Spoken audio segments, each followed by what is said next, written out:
Sporting headlines. I'm James Mason. We'll begin in football, and Fulham Vice Chair and Director of Football Operations Tony Khan says there are currently two standout candidates to replace Marco Silva, who have had several meetings with the board. It's understood the cottagers have been advancing in talks with Alvaro Arbeloa, who spent the second half of last season in charge of Real Madrid. But in an interview with club media, Khan has suggested that there is no frontrunner for the job at this stage. However, he said that two candidates have met with the board several times. Sticking in football, and Rangers and RB Salzburg have completed a deal for Danny Roll to join the Austrian and Bundesliga outfit. The 37-year-old will depart despite insisting he was committed to the summer rebuild at the Ibrox club. Also in football, and midfielder Bernardo Silva has joined Real Madrid on a 2-year deal, linking up with manager Jose Mourinho. Silva left Man City at the end of last season, bringing an end to a trophy-laden 9-year spell. Also in football, and Hull could face points deductions in the Premier League in the upcoming season. The Tigers have an overspend of about £6 million on their profit and sustainability calculation.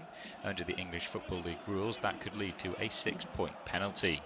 Cycling now, and Belgium's Wout van Aert is set to miss next month's Tour de France with an elbow injury. The 31-year-old is a key rider for his team Visma alongside four-time Grand Tour winner Jonas Vingegaard.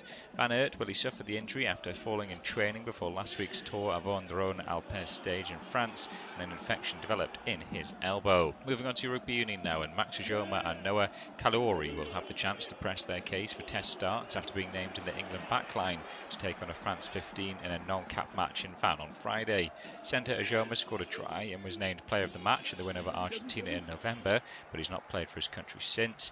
19-year-old Kalouri, who has spelled out his ambition to make his England debut this summer, topped the Prem Gallagher's season try-scoring charts and dominated opponents aerially in a sensational breakout season with Saracens. Cricket now, and day one of the second test of the Oval between New Zealand and England is finally poised after the opening day.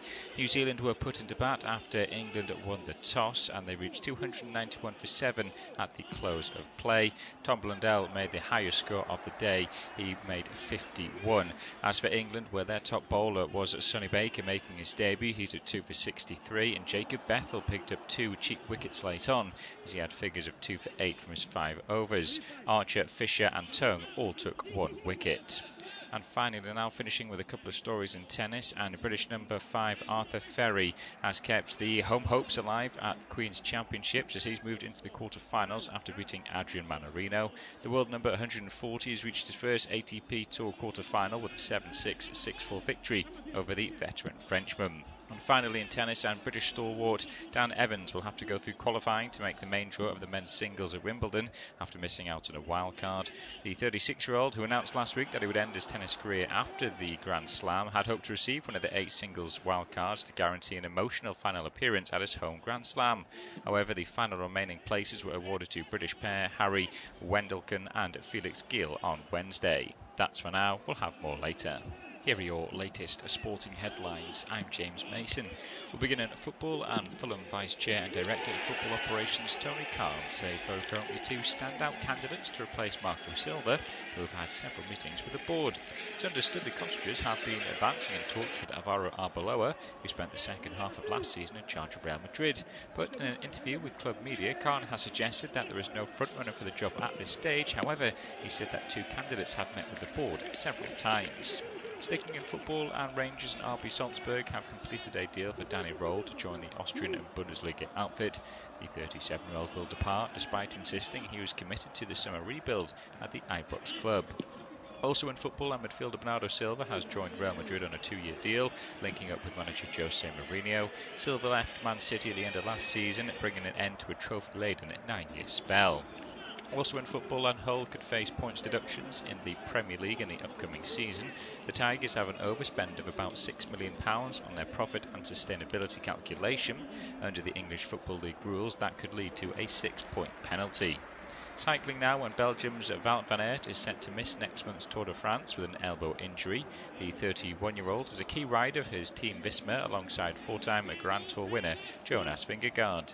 Van Aert he suffered the injury after falling in training before last week's Tour of Vendrone Alpes stage in France, and an infection developed in his elbow. Moving on to rugby union now, and Max Ujoma and Noah Kalouri will have the chance to press their case for test starts after being named in the England backline to take on a France 15 in a non-cap match in Van on Friday. Centre Herzegovina scored a try and was named player of the match in the win over Argentina in November, but he's not played for his country since. 19-year-old Kalori, who has spelled out his ambition to make his England debut this summer, topped the Prem Gallagher's season try-scoring charts and dominated opponents aerially in a sensational breakout season with Saracens. Cricket now, and day one of the second test of the Oval between New Zealand and England is finally poised after the opening day. New Zealand were put into bat after England won the toss, and they reached 291 for 7 at the close of play. Tom Blundell made the highest score of the day. He made 51. As for England, where their top bowler was Sonny Baker making his debut, he took 2 for 63, and Jacob Bethell picked up 2 cheap wickets late on, as he had figures of 2 for 8 from his 5 overs. Archer, Fisher and Tongue all took 1 wicket. And finally, now finishing with a couple of stories in tennis, and British number 5 Arthur Ferry has kept the home hopes alive at the Queen's Championships as he's moved into the quarter-finals after beating Adrian Manarino. The world number 140 has reached his first ATP Tour quarter-final with a 7-6, 6-4 victory over the veteran Frenchman. And finally in tennis, and British stalwart Dan Evans will have to go through qualifying to make the main draw of the men's singles at Wimbledon after missing out on a wild card. The 36-year-old, who announced last week that he would end his tennis career after the Grand Slam, had hoped to receive one of the 8 singles wildcards to guarantee an emotional final appearance at his home Grand Slam. However, the final remaining places were awarded to British pair Harry Wendelken and Felix Gill on Wednesday. That's for now. We'll have more later. Here are your latest sporting headlines. I'm James Mason. We'll begin in football, and Fulham Vice Chair and Director of Football Operations Tony Khan says there are currently 2 standout candidates to replace Marco Silva, who have had several meetings with the board. It's understood the Cottagers have been advancing in talks with Alvaro Arbeloa, who spent the second half of last season in charge of Real Madrid. But in an interview with club media, Khan has suggested that there is no frontrunner for the job at this stage. However, he said that 2 candidates have met with the board several times. Sticking in football, and Rangers and RB Salzburg have completed a deal for Danny Roll to join the Austrian Bundesliga outfit. The 37-year-old will depart despite insisting he was committed to the summer rebuild at the Ibrox club. Also in football, and midfielder Bernardo Silva has joined Real Madrid on a 2-year deal, linking up with manager Jose Mourinho. Silva left Man City at the end of last season, bringing an end to a trophy-laden 9-year spell. Also in football, and Hull could face points deductions in the Premier League in the upcoming season. The Tigers have an overspend of about £6 million on their profit and sustainability calculation. Under the English Football League rules, that could lead to a 6-point penalty. Cycling now, and Belgium's Wout van Aert is set to miss next month's Tour de France with an elbow injury. The 31-year-old is a key rider for his team Visma alongside 4-time Grand Tour winner Jonas Vingegaard. Van Aert, he suffered the injury after falling in training before last week's Tour of Rhône-Alpes stage in France, and an infection developed in his elbow. Moving on to rugby union now, and Max Ujoma and Noah Kalori will have the chance to press their case for test starts after being named in the England backline to take on a France 15 in a non-cap match in Van on Friday. Centre Ujoma scored a try and was named player of the match in the win over Argentina in November, but he's not played for his country since. 19-year-old Kalori, who has spelled out his ambition to make his England debut this summer, topped the Prem Gallagher's season try-scoring charts and dominated opponents aerially in a sensational breakout season with Saracens. Cricket now, and day one of the second test of the Oval between New Zealand and England is finally poised after the opening day. New Zealand were put into bat after England won the toss, and they reached 291 for 7 at the close of play. Tom Blundell made the highest score of the day. He made 51. As for England, where their top bowler was Sonny Baker making his debut, he took 2 for 63, and Jacob Bethell picked up 2 cheap wickets late on, as he had figures of 2 for 8 from his 5 overs. Archer, Fisher and Tongue all took 1 wicket. And finally, now finishing with a couple of stories in tennis, and British number 5 Arthur Ferry has kept the home hopes alive at the Queen's Championships as he's moved into the quarter-finals after beating Adrian Manarino. The world number 140 has reached his first ATP Tour quarter-final with a 7-6, 6-4 victory over the veteran Frenchman. And finally in tennis, and British stalwart Dan Evans will have to go through qualifying to make the main draw of the men's singles at Wimbledon after missing out on a wild card.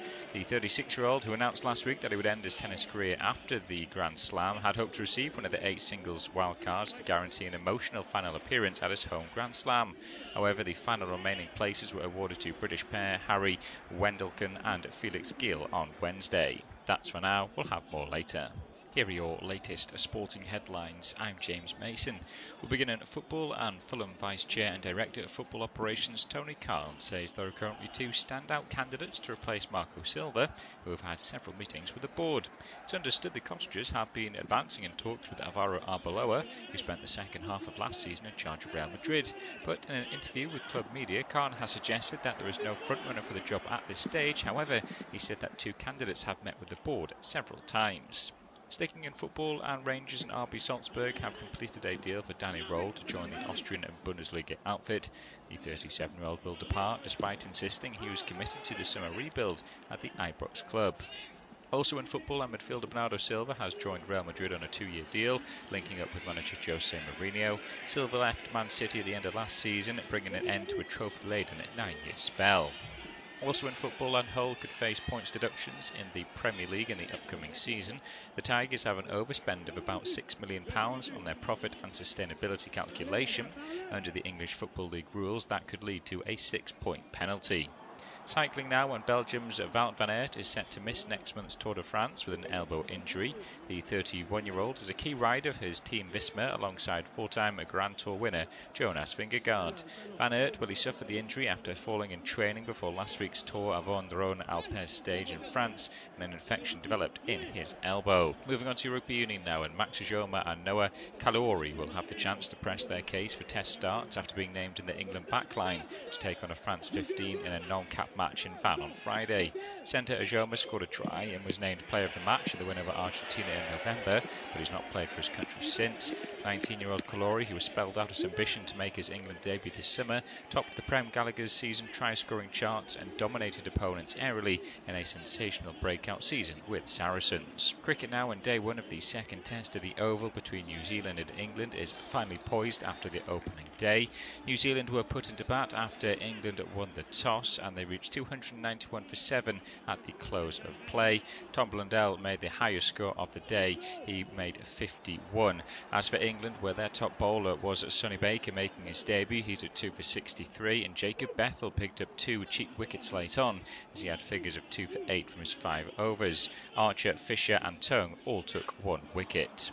And finally, now finishing with a couple of stories in tennis, and British number 5 Arthur Ferry has kept the home hopes alive at the Queen's Championships as he's moved into the quarter-finals after beating Adrian Manarino. The world number 140 has reached his first ATP Tour quarter-final with a 7-6, 6-4 victory over the veteran Frenchman. And finally in tennis, and British stalwart Dan Evans will have to go through qualifying to make the main draw of the men's singles at Wimbledon after missing out on a wild card. The 36-year-old, who announced last week that he would end his tennis career after the Grand Slam, had hoped to receive one of the 8 singles wildcards to guarantee an emotional final appearance at his home Grand Slam. However, the final remaining places were awarded to British pair Harry Wendelken and Felix Gill on Wednesday. That's for now. We'll have more later. Here are your latest sporting headlines. I'm James Mason. We'll begin in football, and Fulham Vice Chair and Director of Football Operations Tony Khan says there are currently two standout candidates to replace Marco Silva, who have had several meetings with the board. It's understood the Cottagers have been advancing in talks with Alvaro Arbeloa, who spent the second half of last season in charge of Real Madrid. But in an interview with club media, Khan has suggested that there is no frontrunner for the job at this stage. However, he said that two candidates have met with the board several times. Sticking in football, and Rangers and RB Salzburg have completed a deal for Danny Roll to join the Austrian Bundesliga outfit. The 37-year-old will depart despite insisting he was committed to the summer rebuild at the Ibrox club. Also in football, and midfielder Bernardo Silva has joined Real Madrid on a 2-year deal, linking up with manager Jose Mourinho. Silva left Man City at the end of last season, bringing an end to a trophy-laden 9-year spell. Also in football, and Hull could face points deductions in the Premier League in the upcoming season. The Tigers have an overspend of about £6 million on their profit and sustainability calculation. Under the English Football League rules, that could lead to a 6-point penalty. Cycling now, and Belgium's Wout van Aert is set to miss next month's Tour de France with an elbow injury. The 31-year-old is a key rider for his team Visma alongside four-time Grand Tour winner Jonas Vingegaard. Van Aert he suffered the injury after falling in training before last week's Tour Avon-Rhône-Alpes stage in France, and an infection developed in his elbow. Moving on to rugby union now, and Max Ujoma and Noah Kalouri will have the chance to press their case for test starts after being named in the England backline to take on a France 15 in a non-cap match in Van on Friday. Centre Ajoma scored a try and was named player of the match in the win over Argentina in November, but he's not played for his country since. 19-year-old Kalori, who has spelled out his ambition to make his England debut this summer, topped the Prem Gallagher's season try-scoring charts and dominated opponents aerially in a sensational breakout season with Saracens. Cricket now, and day one of the second test of the Oval between New Zealand and England is finally poised after the opening day. New Zealand were put into bat after England won the toss, and they reached 291 for 7 at the close of play. Tom Blundell made the highest score of the day. He made 51. As for England, where their top bowler was Sonny Baker making his debut, he took 2 for 63, and Jacob Bethell picked up 2 cheek wickets late on, as he had figures of 2 for 8 from his 5 overs. Archer, Fisher and Tongue all took 1 wicket. And finally, now finishing with a couple of stories in tennis, and British number 5 Arthur Ferry has kept the home hopes alive at the Queen's Championships as he's moved into the quarter-finals after beating Adrian Manarino. The world number 140 has reached his first ATP Tour quarter-final with a 7-6, 6-4 victory over the veteran Frenchman. And finally in tennis, and British stalwart Dan Evans will have to go through qualifying to make the main draw of the men's singles at Wimbledon after missing out on a wild card. The 36-year-old, who announced last week that he would end his tennis career after the Grand Slam, had hoped to receive one of the 8 singles wildcards to guarantee an emotional final appearance at his home Grand Slam. However, the final remaining places were awarded to British pair Harry Wendelken and Felix Gill on Wednesday. That's for now, we'll have more later. Here are your latest sporting headlines. I'm James Mason. We'll begin in football, and Fulham Vice Chair and Director of Football Operations Tony Carl says there are currently 2 standout candidates to replace Marco Silva, who have had several meetings with the board. It's understood the Cottagers have been advancing in talks with Alvaro Arbeloa, who spent the second half of last season in charge of Real Madrid. But in an interview with club media, Carl has suggested that there is no frontrunner for the job at this stage. However, he said that 2 candidates have met with the board several times. Sticking in football, and Rangers and RB Salzburg have completed a deal for Danny Roll to join the Austrian Bundesliga outfit. The 37-year-old will depart despite insisting he was committed to the summer rebuild at the Ibrox club. Also in football, and midfielder Bernardo Silva has joined Real Madrid on a 2-year deal, linking up with manager Jose Mourinho. Silva left Man City at the end of last season, bringing an end to a trophy-laden 9-year spell. Also in football, and Hull could face points deductions in the Premier League in the upcoming season. The Tigers have an overspend of about £6 million on their profit and sustainability calculation. Under the English Football League rules, that could lead to a 6-point penalty. Cycling now, and Belgium's Wout van Aert is set to miss next month's Tour de France with an elbow injury. The 31-year-old is a key rider for his team Visma alongside 4-time Grand Tour winner Jonas Vingegaard. Van Aert he suffered the injury after falling in training before last week's Tour of Rhône Alpes stage in France, and an infection developed in his elbow. Moving on to rugby union now, and Max Ajoma and Noah Kalori will have the chance to press their case for test starts after being named in the England backline to take on a France 15 in a non-cap match in Van on Friday. Centre Ajoma scored a try and was named player of the match in the win over Argentina in November, but he's not played for his country since. 19-year-old Kalori, who has spelled out his ambition to make his England debut this summer, topped the Prem Gallagher's season try-scoring charts and dominated opponents aerially in a sensational breakout season with Saracens. Cricket now, and day one of the second test of the Oval between New Zealand and England is finally poised after the opening day. New Zealand were put into bat after England won the toss, and they reached 291 for 7 at the close of play. Tom Blundell made the highest score of the day. He made 51. As for England, where their top bowler was Sonny Baker making his debut, he took 2 for 63, and Jacob Bethell picked up 2 cheap wickets late on, as he had figures of 2 for 8 from his 5 overs. Archer, Fisher and Tongue all took 1 wicket. And finally, now finishing with a couple of stories in tennis, and British number 5 Arthur Ferry has kept the home hopes alive at the Queen's Championships as he's moved into the quarter-finals after beating Adrian Manarino. The world number 140 has reached his first ATP Tour quarter-final with a 7-6, 6-4 victory over the veteran Frenchman. And finally in tennis, and British stalwart Dan Evans will have to go through qualifying to make the main draw of the men's singles at Wimbledon after missing out on a wild card.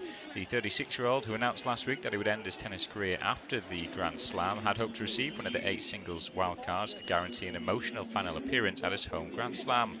However, the final remaining places were awarded to British pair Harry Wendelken and Felix Gill on Wednesday. That's for now, we'll have more later. Here are your latest sporting headlines. I'm James Mason. We'll begin in football, and Fulham Vice Chair and Director of Football Operations Tony Carl says there are currently two standout candidates to replace Marco Silva, who have had several meetings with the board.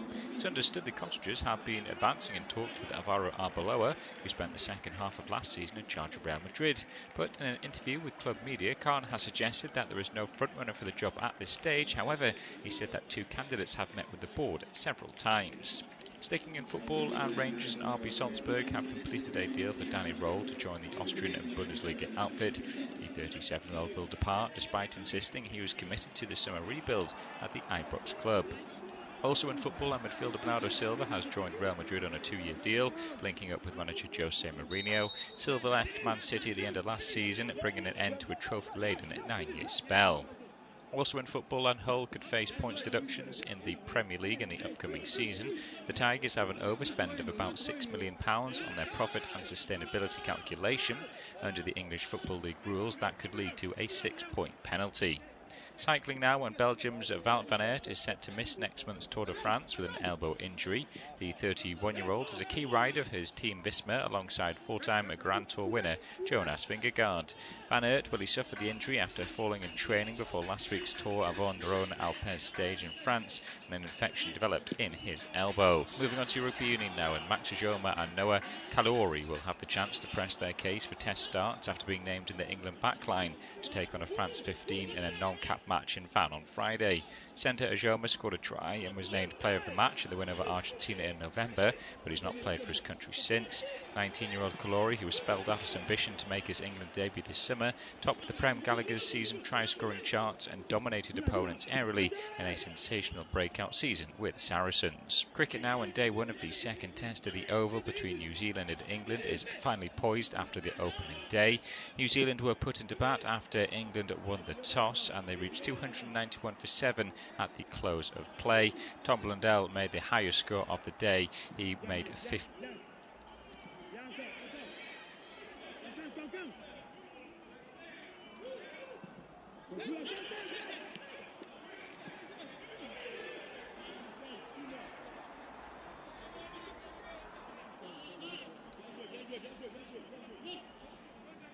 Comfortably able to play for a goal kick. As I mentioned, I'm joined today by Charlie O'Brien. Charlie, what are you expecting from this contest? Well, hopefully an exciting game. It's been a strange sort of start to the tournament for both of these teams. They've not covered themselves in glory, but yet have both got to this stage with 1 point and with qualification still possible. Having covered games for both, I have to say, in those instances, neither showed loads of quality, although Bosnia did show a hell of a lot of heart to get past Italy and make their way into this tournament. I would probably say that I would back Bosnia to edge this one, particularly with that man Edin Dzeko up front. 150th game. It'd be nice to see the Bosnia captain mark his second World Cup with a goal. Yes, it would be lovely to see the veteran get on the score sheet. And there's an opportunity here for Bosnia again as Sunic goes for goal. That's a decent save by Abanada, flinging himself over to his left-hand side. Very similar in terms of the save he made in the first minute from Demirovic. He had to fling himself over to his left-hand side, but he got a strong hand to it to palm it away from danger. Well, he had a great game, the goalkeeper, in that 1-1 draw with Switzerland. He's already been called into action twice in this one. That was a very decent stop, actually. It wasn't quite in the corner, it was at a savable height, but we have seen goalkeepers having issues with the balls in this tournament and sometimes flapping at them. He did well there. The header clearance from the corner isn't convincing. Bosnia still have possession. Ball about to be whipped in here by Basic. In fact, he's going to decide against crossing it into the area at first. It goes to Bayrak Terovic, eventually gets the ball in the second time of asking. That's headed away by Al-Break. Al-Haidos tries to go on the end of it. That'll fall to Afif, who tried to knock it down for Ed Milson. Not the greatest first touches there by the Qatari forward. Eventually goes back towards Abanada, who just launches this as far away from danger as he possibly can. It's going to be chested down by Fatih, and almost squirmed in front of Demirovic for him to have a one-on-one effort. That just got away from him. It will go back to the Qatar goalkeeper in Abanada. And Qatar can look to clear their lines. We will keep you up to date with all the goals as they go in the other Group B game being kicking off alongside hours between Switzerland and Canada. That game currently goalless 5 minutes into that contest. You can also tune in on our service to live off-tube studio-based commentary from our colleagues Josh Makin and John Hogan taking you through that one. Here is Afif looking to get away from Sunyac. It's a lovely attempted pass trying to set off Edmilson. Brilliant vision by Afif, just ever so slightly overhit. But if Milson can get on the end of that, that's a clear one-on-one opportunity. Yeah, Afif dropping really deep there, but there's no doubt he's Qatar's main man, and that was a fantastic attempt at a through ball. Just a tiny little bit too much pace on him, but it's a bright start. Yeah, very bright start from both these sides. Qatar have had to do a fair bit of defending so far in the opening 4.5 minutes, but showing that they can offer something going forward there, with undoubtedly their star talent in Achraf Hakif. There's an opportunity for Bayrak Terovic. He can't quite get away from the Qatar captain, Hassan Al-Haidos. That will go out of play for a throw-in for Bosnia. Our off-tube studio pick just focuses in on the Qatar manager and former Wolves and West Ham, and obviously Real Madrid boss as well, in Julien Lopetegui, after what was a damning defeat against Canada 6-0 on a match day 2. Obviously he would love Qatar to come away with a victory this evening to get into the knockout stages. And considering no one really gave Qatar much of a chance to get out the group stages, I think just ending the group stages on a high, even if it's just a point and not a 6-0 drubbing, would be a positive for him. Yeah, absolutely. Already that point they got against Switzerland is their first in World Cups. They went winless, pointless in their 2022 debut, and also of course they were the hosts, so I think anything was up from that really. But they're up against a team that they should be able to beat theoretically in Bosnia. But yeah, absolutely I agree. A draw would not be a bad result for Qatar at all. If it was a draw, Bosnia would remain in third, of course, on goal difference, but you would think that 2 points would not see them through. Yes, I think it really has to be a minimum 3 points in the group stages to give yourselves a fighting chance of going through. Is maybe an opportunity there for Qatar. It was Edmilson trying to return the favour to Akram Hafif, just ever so slightly misplaced by the Qatar number 8. It will be a throw-in, which is taken quickly, works its way back towards Ahmed Fati. You'll find Jassam Gaber. Back it goes towards Pedro Miguel, who's ball over the top looking for Edmilson Jr. Again is overhit, and that's going to slowly trudge its way out of play for a goal kick. A chance for Bosnia to restart things from the back. They were dominant in the opening 4 or 5 minutes or so of this contest, Bosnia, but now Qatar just beginning to find their feet in this one. Yeah, Afif already is looking dangerous, looking to link the play. I really liked what he did there. It was a fairly simple sort of forward ball played on the right hand side, but the way he started to sprint to try and get into the space that had opened up ahead of him, didn't quite get the pass back, but he's looking very lively.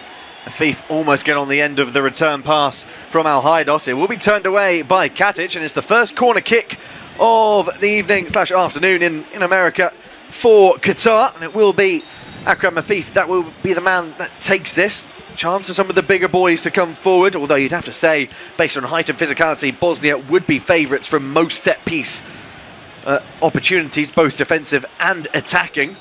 They are a very foreboding side to try and come up against aerially, but it has to be a decent delivery first and foremost from Afif.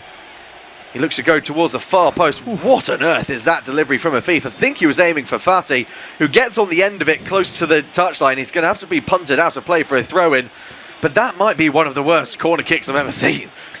Yeah, absolutely. It looked more like an American football kick, to be honest, but even if it was that, it was in the wrong direction.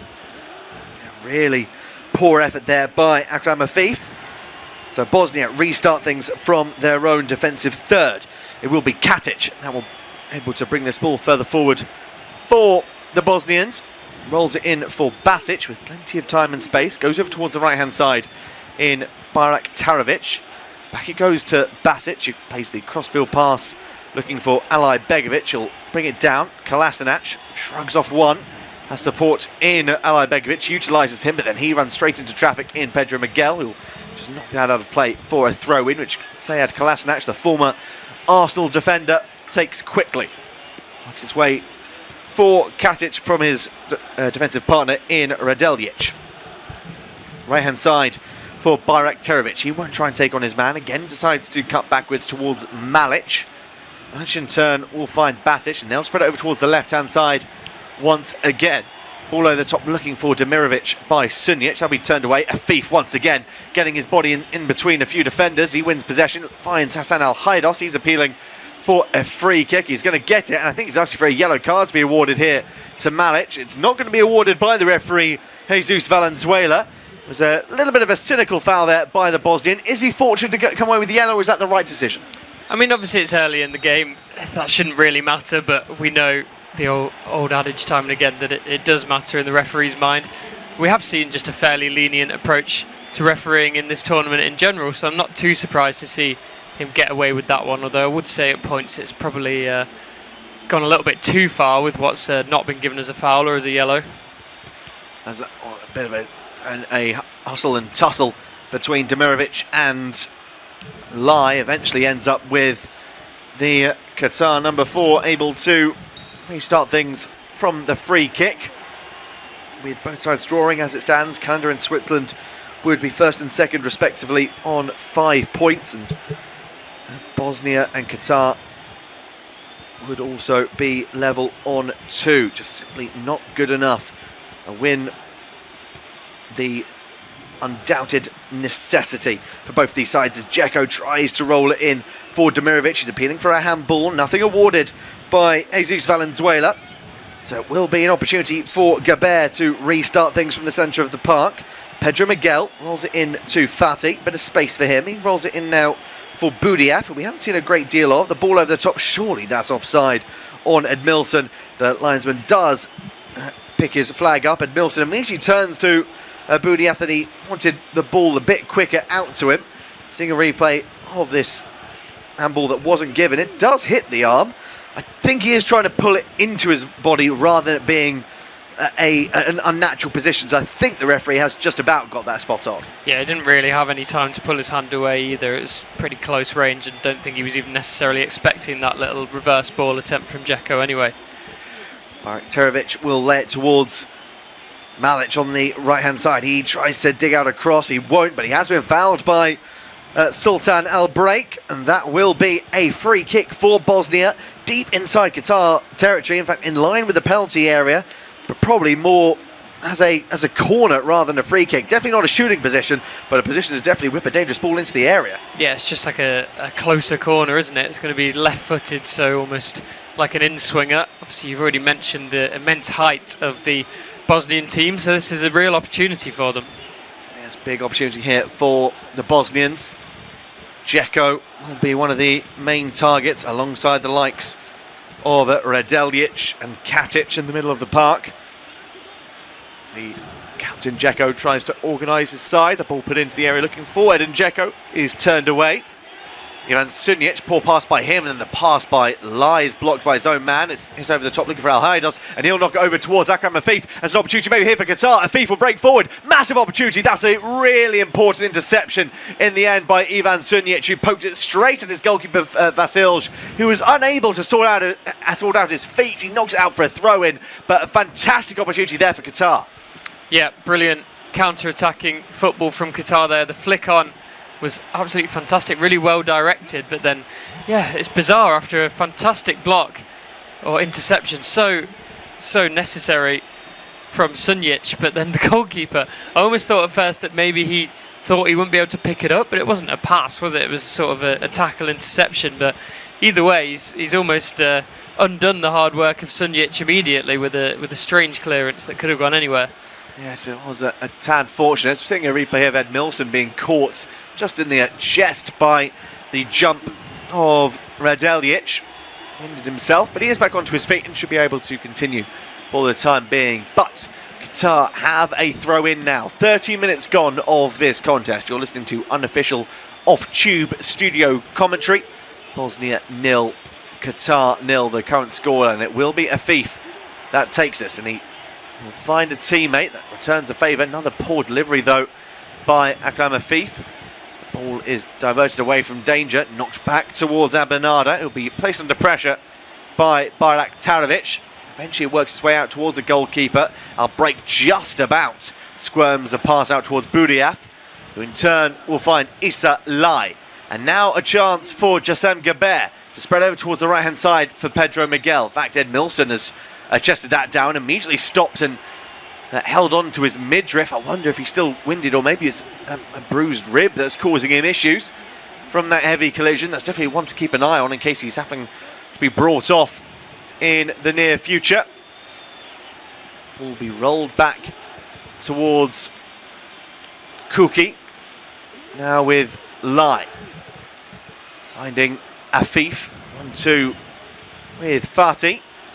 Finding Jaber once again, but Bosnia keeping a good shape, forcing Qatar further back.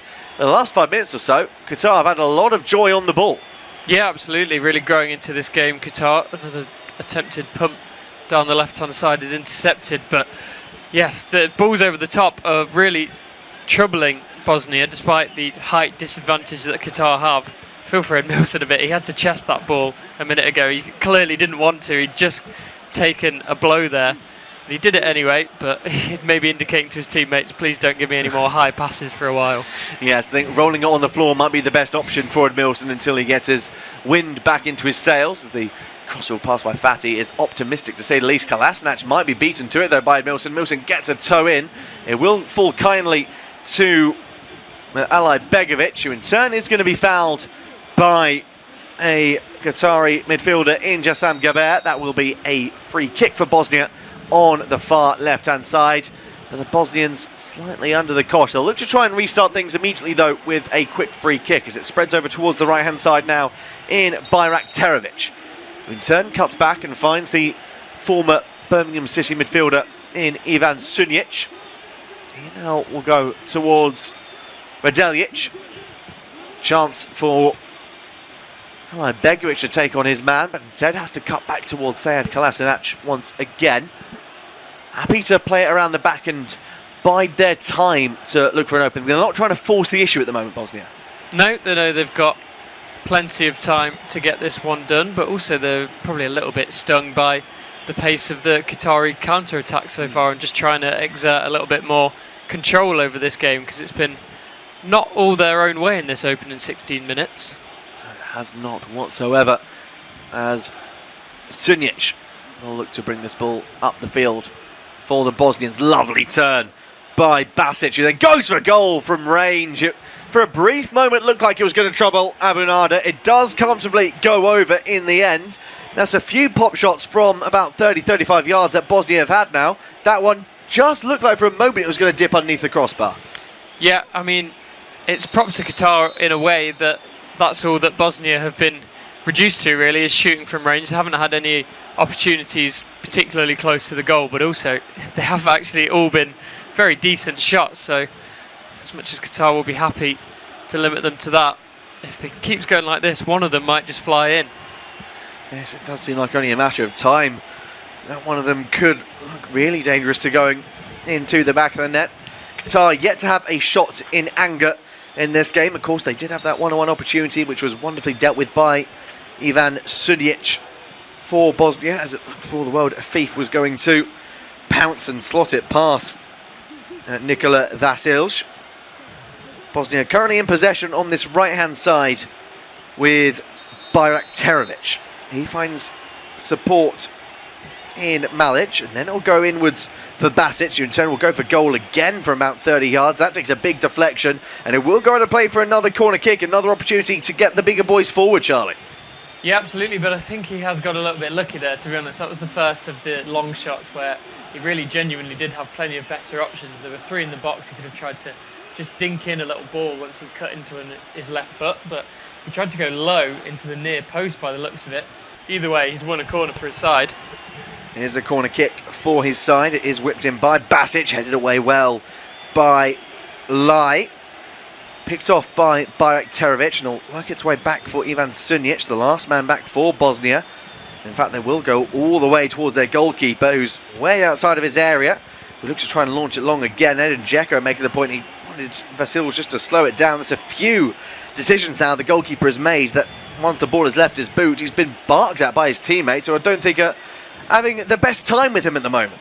No, absolutely, and it was made worse by the fact that Dzeko and Dimirovic were both stood offside. So I think that's Dzeko's point was, well, why are you lumping it up here? We can't do anything with that. Really poor decision making by the St Pauli goalkeeper. There's a chance now for Fatih to roll it forward for Boudiaf. Afif finding Gaber. On the right-hand side is Pedro Miguel, who plays a 1-2 with Edmilson, and then he's clearly caught by Ali Begovic. That will be a free kick for Qatar midway inside their own half.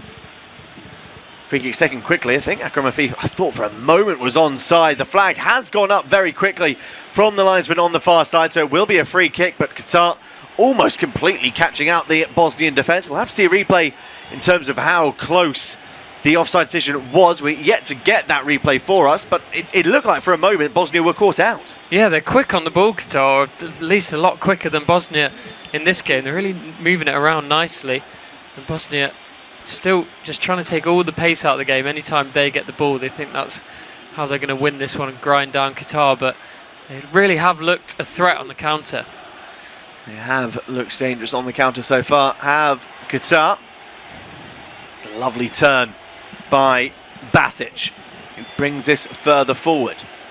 All over the top towards the left-hand side now with Ali Begovic. Not the greatest dribbling from him, but he's one possession back. He's got Kolasinac in support, tries to roll it into Sead Kolasinac. It is turned away well and eventually helped on its way by Boudiaf. Header on by Malic. He's had a foul on Sunic. No, says the referee, Jesus Valenzuela, who hasn't a great deal to do so far. Attack continues though for Bosnia as Edin Dzeko fires it into Basic. Works his way out wide now towards the right-hand side in Malic. He digs in across. That's well deflected away by Kuki. Falls to Basic. Now Demirovic back to Basic. Surely he's been fouled there by Gaber. He has. That will be a free kick about 25 yards out away from goal. Dangerous shooting position this. Yeah, absolutely. They do have a little bit of a discipline issue, you feel. Qatar, obviously 2 red cards in the last game, but it's been a long-standing issue. Qatar even got one in a friendly that I was commentating on against Ireland recently, so they could be slightly reckless, it's fair to say, and that one right on the edge of the D. 2 hands to him, pushed him over basically. There was no doubt about that one. Well, there's only 2 players standing over this free kick for Bosnia. Choices are the number 13 in Ivan Basic and the 19 Kerim Ali Begovic of Red Bull Salzburg as the options here for Bosnia. Basic still searching for his first international goal in this, his 20th appearance for his country. Ali Begovic has found the net once, the 18-year-old so far for the Bosnians. I did say it was just those 2 over the free kick. There's actually a further 3 that have begun to put their foot, at least, well, their hat in the ring, I should say. It looks like it will be Ali Begovic. It goes for it. That's well blocked by a Qatari defender who I think has got that square in the face. Really brave defending that by the Qatari in Kuki. It will be a brief stoppage as they ensure he is going to be okay.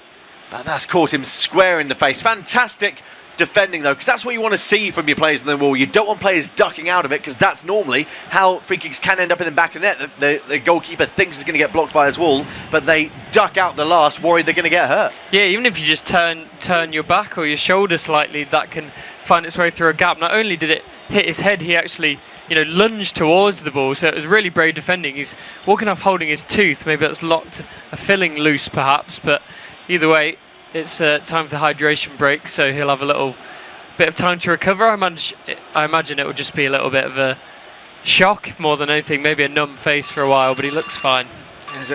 This is probably one of the occasions where the hydration break is almost certainly necessary. It's a very sunny, bright, warm day in Seattle at Lumen Field. So they're definitely worth getting the waters in. I think every single player has some form of ice pack or ice towel wrapped around their shoulders to help try and cool them down. Which of Julian Lopetegui and Sergi Barberes do you think is going to be the happy of the 2 managers? Definitely Lopetegui. I think I've been really impressed with Qatar so far. Actually, you know, they've not had loads of possession, about 41%, but they've really sprung when they do get the ball, and they've put Bosnia under much more strife than the other way around. I think Bosnia, they've just been shooting from range, really, and Abanada, the goalkeeper, has been one of the best bits about this tournament for Qatar, even if he has conceded 7 goals. So I think they'll be perfectly happy, Qatar, with how this game's panning out so far. They will be very happy with the fact that they, well, not exactly getting chances, but they're definitely forcing Bosnia back. I think Milton Jr. could do with getting more involved, as should Hassan Al-Haidos of FIFA is doing a lot of the heavy lifting so far in attack. In terms of the options that Qatar have on the bench, you'd probably say a lot of their best and likeliest goal scorers are on the field of play, but notably, one man they could bring off the bench is their record goal scorer in Almoez Ali, who's got 60 goals in 128 appearances so far for his country, the 29-year-old who plays his trade for Al Duhail in the Qatari Pro League. And both sets of players are now back onto the field to restart the play once again. We are past the halfway stage of this first half. It is Bosnia and Herzegovina 0, Qatar 0, and taking us through to half-time and hopefully providing us with our first goal of this contest will be Charlie O'Brien. Thanks, Will. Yep, about to get back underway. This unofficial off-tube studio commentary. This game, of course, as we just spoke about, is being played in Seattle, where, according to BBC Weather, it's about 27 degrees today, which is actually about the same as where it is where we are, although we're in a lovely air-conditioned booth. But of course, this game kicked off at midday local time, so it's only going to get hotter as this match progresses. And it will progress now as Bosnia get us back underway with Basic finding Barat Terovic on the left-hand side. He's got 3 men for company, so back inside to his centre midfielder. Players switch across the left-hand side. That's a good ball. Poor first touch, but it's dealt with well by Alekbegovic. Looked like he was about to lose control, but managed to recover, and he's got the ball on the left-hand side, looking to cut in, evading a couple of challenges, but eventually he is brought down by a couple of Qatari men, but the referee says it's a foul. Alekbegovic is clutching his left foot, and that is most certainly a foul from Miguel, and I think the second one probably is as well from Gaber. So it's going to be another free kick in a promising area for Bosnia here. Yeah, it really is. He's been in the wars there as Alekbegovic got a few swipes at his ankles. It will be a sore one for the youngster, but he does seem okay, and he's immediately gone over to try and take this free kick. I mean, it's a position where you wouldn't be surprised if he went for goal from it either, but there's definitely plenty of options in the middle of the park to whip in a dangerous delivery. Yeah, not quite the mini corner that we had before. This one's closer to the corner of the area, and so the curling right foot effort is an option, but it's going to be the cross with the left foot instead into the back post. The header comes in, and it was certainly a Bosnia player that got to it first. Katic got his head to it, but wasn't able to get it on target. That's a decent opportunity for Bosnia. It is, yeah. It wasn't a bad delivery towards the far post. A few different Bosnians in and around that area. I think 2 go for the same ball. Katic's header just squirming away and going out for a goal kick. But I would say, I think set pieces is probably going to be the best outlet for Bosnia in this contest. They need to get those deliveries on point and use their physicality to their advantage. Of course, that's how they found the back of the net in their tournament opener against Canada. That's probably where they feel they can get a lot of joy. Obviously, in the European playoffs, they managed to get to the World Cups via penalty shootouts. They can't rely on that with this game. It will be a draw if they're unable to find a winner, so set pieces might be their best route forward. Malic finding centre-back partner, his defensive partner, Katic, at the back as they inch past the halfway line. Bosnia, side-to-side passing right now, nothing more, although that's a lovely ball played through and a great first touch from Alekbegovic. He beats a couple, shot away, and what a goal that is! That is an absolute screamer from Alekbegovic. First of all, the ball played forward, he collected it brilliantly, cut inside, once again, he had Qatari players swarming him. He managed to ease past two of them, really silky footwork, and then unleashed an absolute rifle of a shot into the top right corner. And we were saying that those long shots were getting more and more threatening from Bosnia, and right on the money, ITV has got one, and it's Bosnia 1, Qatar 0.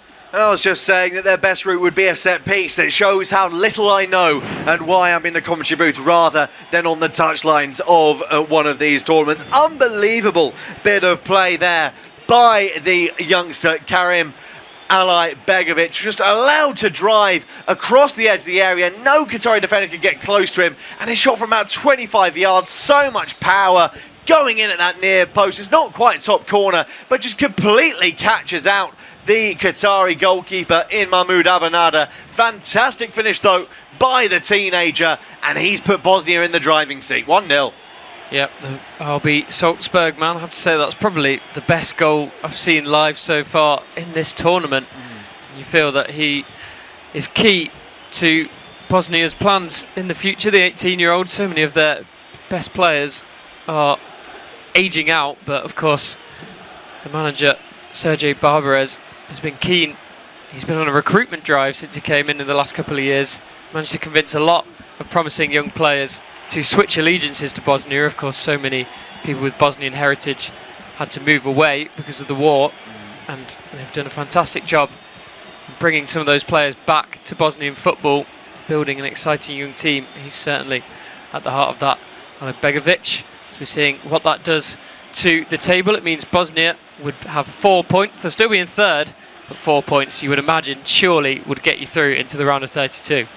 Well, realistically, Bosnia, if they are to win, and Qatar as well, third is the best they could possibly hope for. Of course, they each have a draw with one of either Canada and Switzerland on their side, but their goal difference is just that poor that you'd imagine that it's not going to overturn things should there be the necessary winner between Canada and Switzerland. But 4 points should be comfortable enough for them to go through in third place.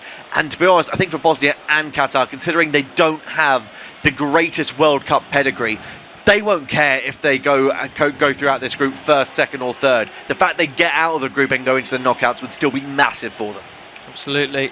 Of course, you would imagine it'll be a tough task lying ahead of them, facing a group winner, particularly, no offence to Canada or Switzerland, potentially the weakest group winners that we might see in the next round. So it's guaranteed to be a difficult game, but it's a game that you're just desperate to play if you're a Bosnian or a Qatari. But right now it is Bosnia who would be all but booking their place in the round of 32. There's about 23 minutes left of this first half. It's interesting because I think we both felt that Qatar were playing very well in this game, but not even a shot on goal registered yet, as again forward come Bosnia with Basic finding Sunjic in centre of the park, driving forward into space on the left hand side.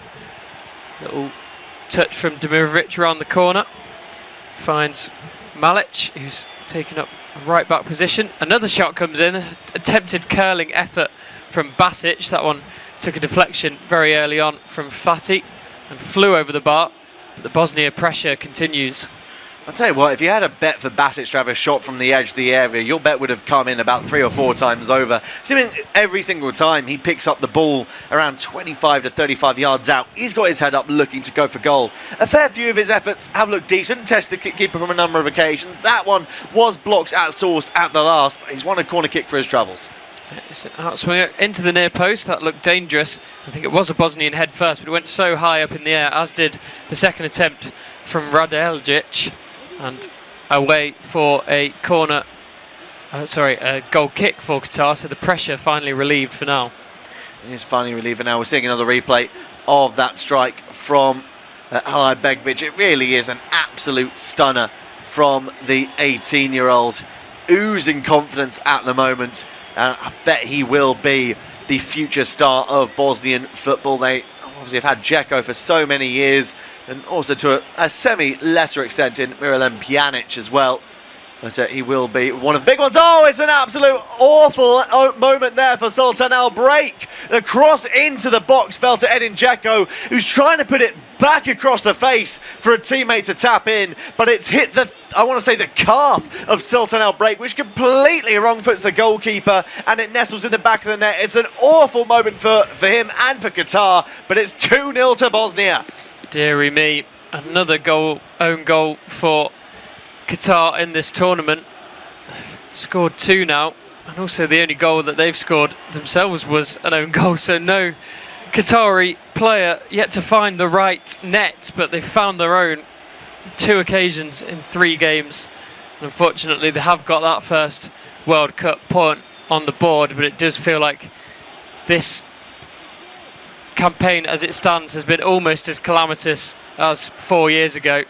Dzeko just doing his due diligence really as an attacker in that position, just trying to roll it into the 6-yard box, into that corridor of uncertainty, if like, but it didn't even have to get into the corridor because it bounced straight off Al Break. It's his right knee, he sort of megs himself, and then the goalkeeper Abanada, he gets half a hand to it, but he's unable to keep it out. And Bosnia look like they're halfway to booking their spot in the next round. I think of all the places it could have possibly hit Sultan Al Break in terms of a deflection, the knee is the worst possible one because it's going to get so much pace and momentum from coming off your knee, and because of that, it's just no real time for Abanada to fix his feet and get back over to his left-hand side in time. It's an awful moment for Al Break. It's a howler for Qatar. And it's a massive, massive goal for Bosnia. Qatar give away another foul. They can't let these goals get to their heads, and they need to try and keep their composure, because I do see that on occasion from Qatar. The moment they go behind, they don't really believe they're going to be able to get back into it, and they start, well, doing this, just foul upon foul, and that's when you see the sendings off, and well, it could be another 5-6-0 here. Yeah, of course, alluding to the pretty amazing 6-0 defeat to Canada. When you think about the fact that Canada had never won a World Cup game before that match, they actually hadn't conceded 6 goals in any game before that since 2008 when they lost a friendly 6-1 to Iran. But the punishment continues here as all the way down the right hand side Malic goes from that free kick. No one was able to get the ball off him, and they're all of a sudden starting to look very ragged, Qatar. Before this game began, they'd already conceded 58 shots in the first 2 games, and they've conceded a whole lot more as well in this one. Currently stands at the 8 shots for Bosnia. It feels like it's been more, to be honest. That goal's been peppered. Just the 0.38 XG though for Bosnia, which indicates just how much of an unlikely goal that was from Alabegjevic. As Bosnia passing in triangles around the back, managed to beat the press nicely, and here they come now. Demirovic with a lovely little step to his left. He threads in Alabegjevic. He's going to cross it. No, instead he goes for a near post attempt, which the angle was never really on for that, whether it was just a mishit cross or a ill-advised shot, but either way it's out for a goal kick. It's hard to really know which is which. Obviously he's got his goal, so he might fancy his chances, but I think even from that angle it would have been incredibly optimistic. I think it is just a miss-hit cross trying to find Edin Dzeko, goes into the side netting. Although the fact it goes into the side netting, it's not actually a million miles away of sneaking in at that near post. It's as close as it is to hitting the post as you could possibly be while still hitting the side netting. But Bosnia, they're just turning the screw now. You do fear a bit for Qatar. It would have had to be that Maicon 2010 style finish, I think, and we're not playing with a Jabalani this time round. It's Bosnia. A lovely ball over to the top to Edin Dzeko. He may be offside, but he's going to shoot anyway, and he hits the post inside, bounces back out to Dzeko. No flag has come, so he was on, still in the ball, cutting inside, looking to lay it back, and the poke through from Basic goes out harmlessly for a goal kick. But that was a brilliant pass over. I think it was the goal scorer, Alabegjevic. He does beat the offside trap, Edin Dzeko. He's clean through in the middle. Obviously, he's not really got the pace anymore, if he ever did. 2 men catch up to him, but still strikes it true with that left foot. Unfortunate to see that one bounce off the post, really. Yeah, no, I was going to completely agree with you there. That Dzeko, I don't think has ever been a striker where you attribute the phrase blistering pace alongside him. But one thing he does have is an eye for goal, and he's got a cracking strike on him. He's so unfortunate there. He's being pressurised by a few Qatari defenders, but he gets his shot right, goes across the keeper, just gets too much on it and hooks it too far to the right. Cannons off the post, and he can't do anything with the rebound. He is desperate for a World Cup goal in what is almost certainly his final major tournament with his nation.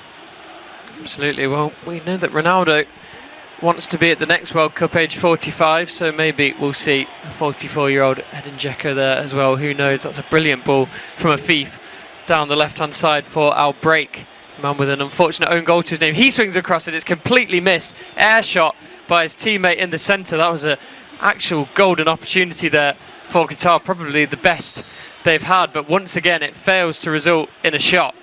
Yeah, so it was a really nice ball into the area there, and it was just an air kick by Al Haidos.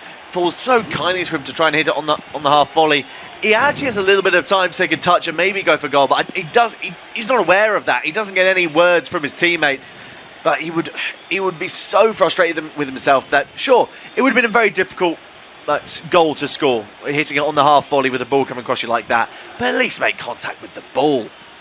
So that's the most seen I think I've ever seen on a World Cup football pitch. The amount of times that I've done exactly that, the ball bobbles over your foot and you just get absolutely none of it as you're picturing sort of slicing it, bending into that top left corner, but it wasn't to be.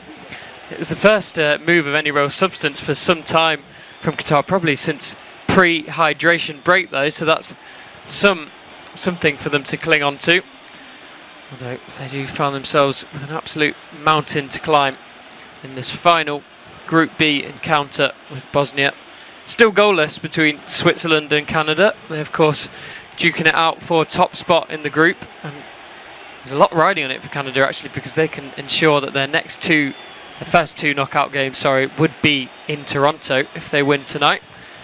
As coming forward are Qatar. It's junior Edmilson has carried it a long way, cutting inside, finds Afif, who's brought down. He's clutching his left foot. He wanted a free kick, but the referee not happy to give one. Qatar still on the ball though, with Boudiaf in centre, 40 yards from goal. Finds Afif, looks to have recovered. That's a good cross in, and I think that will probably, I was going to say, go down as their first shot, but it hasn't even gone out for a throw-in. That's how far wide the header was. So Qatar recycle possession. Al-Break looking to cross, but then cutting back inside, and instead finding Fatih, who in turn passes it back to Lay, looking to move it left to right via the centre-backs, and Afif, the danger man, looks for another 1-2, but he doesn't get the return quick enough. But the ball does go across the box. Junior in the back post, and it is in for Qatar. They're back in this game. It was Edmilson on the left-hand side. Cross came through to him, and he had good presence of mind to cut back rather than go for the shot himself. And it's Al Haidos who made a good run in from the left-hand side. It was right place, right time to finish that one off. Proper poacher's goal from the captain, and they halve the deficit. Qatar, it's 2-1. Well, maybe this game isn't done as much as I first thought. Lovely play by Qatar, and as you mentioned, by Edmilson, who was just so smart in pulling that back for Al Haidos, because plenty of players would have tried and put their laces through that with the goal gaping. He's cut it back across, and it's a really decent finish by Al Haidos. It's brave, considering he's being pounced upon by Ivan Sunic. Goes through the legs of the Bosnian midfielder into the back of the net. That's the response Qatar needed. 2.5 minutes of the mandatory 45 to go, plus added on time for stoppages. Maybe the goals aren't done in this half, Charlie. Well, what a first half we're being treated to in this unofficial off-tube studio commentary. Coming to you with pictures from the Seattle Stadium as Alabegovic dances past a couple again. Kolasinac, I think for the first time really, is overlapping on the left-hand side. He's hustled out of play by Miguel, and then they share a little hug and even maybe a little kiss on the cheek there to say, well played, son. But it has been marshalled out for, I think, a corner to Bosnia. I've seen pictures of the Qatari travelling faithful. They're behind the goal being defended by Qatar in this first half. They've seen plenty of action, not much of it that they would like, but their team is back in it. Begovic steps back to take this corner, gets annoyed at a effects microphone and kicks it over before delivering a really poor corner, not quite as bad as Afif's, but it was drilled in low, never any danger of reaching a teammate, and as a result Qatar can break down the left hand side of Milson. Brilliant work again. He's got 3 in front of him, but he needs support.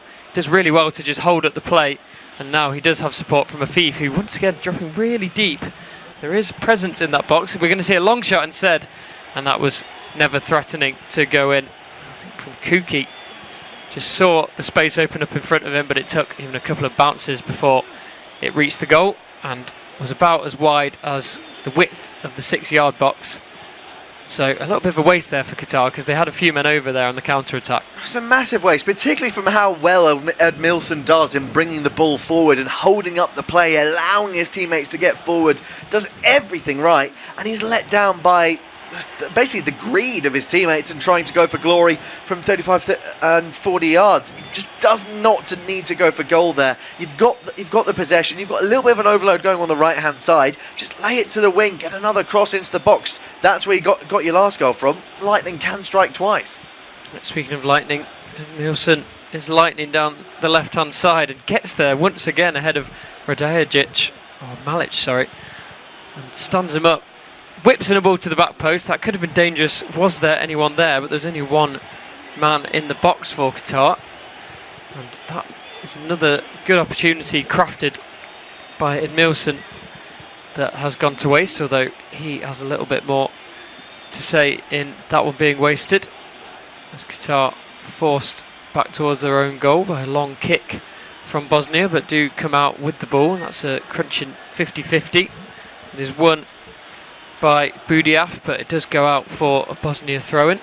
Play resumes. We are into 5 minutes of added time, 45 seconds into it to be exact. So not a whole lot added on when you factor in the hydration break really, but it has been a half that's had 3 goals in. Quality goals as well. Of course, the own goal was unfortunate, but the other 2 were really nice moves from either side. As that ball is just booted out by a Bosnian player. A little bit of miscommunication there. Allows Qatar the opportunity down the left hand side. It's the goal scorer Al-Haydoz dropping deep to receive that one, and moved on to the right hand side. Fatih once again dropping past the halfway line. It was Harry Kane style in this first half as Afif, with the ball still in his own half. Plenty of options in front of him, but also being blocked by 2 Bosnian shirts. That's a nice pass inside though. But once again, it feels like every forward pass for Qatar is met with a backward pass quickly after. And slowly Bosnia inching up the field, looking to not exactly press, but to just apply a little bit of pressure. They're defending in their sort of classical 4-4-2. Once again, Afif really deep, but he's looking for the give and go. Gets it again. Can he play the last ball through? Yes, he can. This is a golden opportunity. Shot strikes the post. Both teams have now hit the post low. That time it was Qatar. I believe it might have been Fatih at that back post who struck the ball really well. He's going to get another chance here. That one wasn't so well hit. Flies over. It was actually Miguel, the right back. That was a really nice move. Once again, Afif at the heart of it. I was seeing everyone, I think, watching on TV would have been able to see the ball that he was trying to play, but he executed it perfectly. And then Miguel strikes the very base of that post with a very true shot. It was a wonderful effort, lovely move by Qatar. Miguel, if anything, catches that too sweetly. Needs a little bit more of a bobble. He's got plenty of power, a little bit of curl on it. It beats Vasilj all day, every day. But it smashes into the post. Almost the perfect goal and perfect time to score as well, just before the interval. Yeah, we just spoke about being worried that maybe Qatar would fold after that second goal went in, but if anything, it's just woke them up, reminded them that they're in a contest with a lot on the line, an opportunity to play knockout football in a World Cup for the very first time, They have the bit between their teeth now. You'd have to probably say that Bosnia will be happy to see the half-time whistle blown in 2.5 minutes or so. And they're just passing around the back currently, all the way back to the goalkeeper Vasilj, who's made a couple of suspect balls in this game. This time takes no risk, just passes forward to Katic.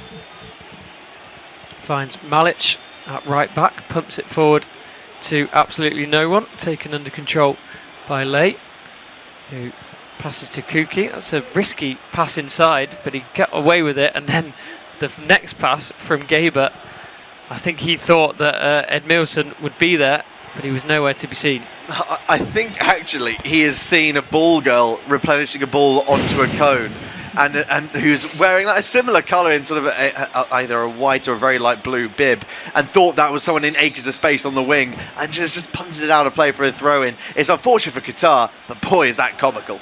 Yep, we know that kit clashes are something that are obviously considered. Every team's got 3 kits now, so that we never have to have one, but they haven't thought about the fact that maybe the bibs are a little bit too close for comfort for the Qatari players. It's a loose ball in midfield now that's been pounced on by Qatar. Options in front of Fatih. He finds Afif.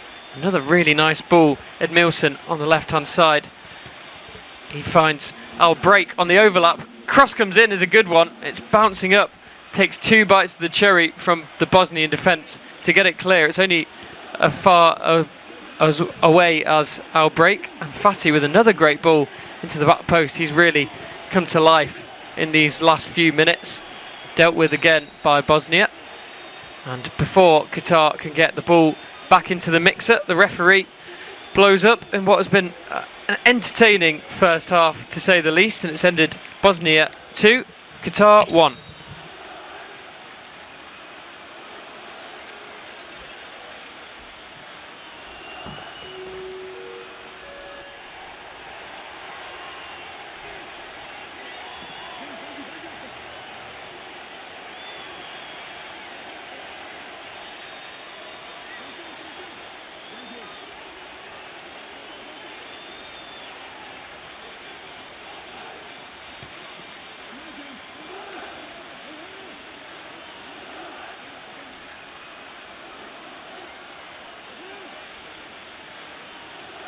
Half-time, it is Bosnia 2, Qatar 1. A stunning game of football so far that has seen both sides also hit the post. Bosnia took the lead with a stunning strike from the edge of the area from Ali Begovic into the top corner, and it was then 2 just moments later after Edin Dzeko's cross hit the knee of Al-Break and wrong-footing the goalkeeper. Qatar pulled a goal back thanks to Al-Haidos with only the second touch in the Bosnian area. Dzeko and Miguel have also hit the post.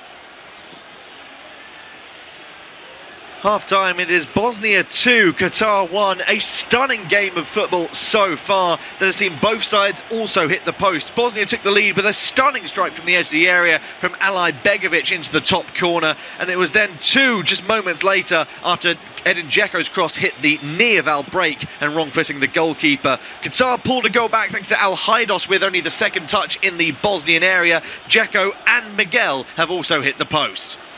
Half-time, it is Bosnia 2, Qatar 1. A stunning game of football so far that has seen both sides also hit the post. Bosnia took the lead with a stunning strike from the edge of the area from Ali Begovic into the top corner, and it was then 2 just moments later after Edin Dzeko's cross hit the knee of Al-Break and wrong-footing the goalkeeper. Qatar pulled a goal back thanks to Al-Haidos with only the second touch in the Bosnian area. Dzeko and Miguel have also hit the post. Half-time, it is Bosnia 2, Qatar 1. A stunning game of football so far that has seen both sides also hit the post. Bosnia took the lead with a stunning strike from the edge of the area from Ali Begovic into the top corner, and it was then 2 just moments later after Edin Dzeko's cross hit the knee of Al-Break and wrong-footing the goalkeeper. Qatar pulled a goal back thanks to Al-Haidos with only the second touch in the Bosnian area. Dzeko and Miguel have also hit the post.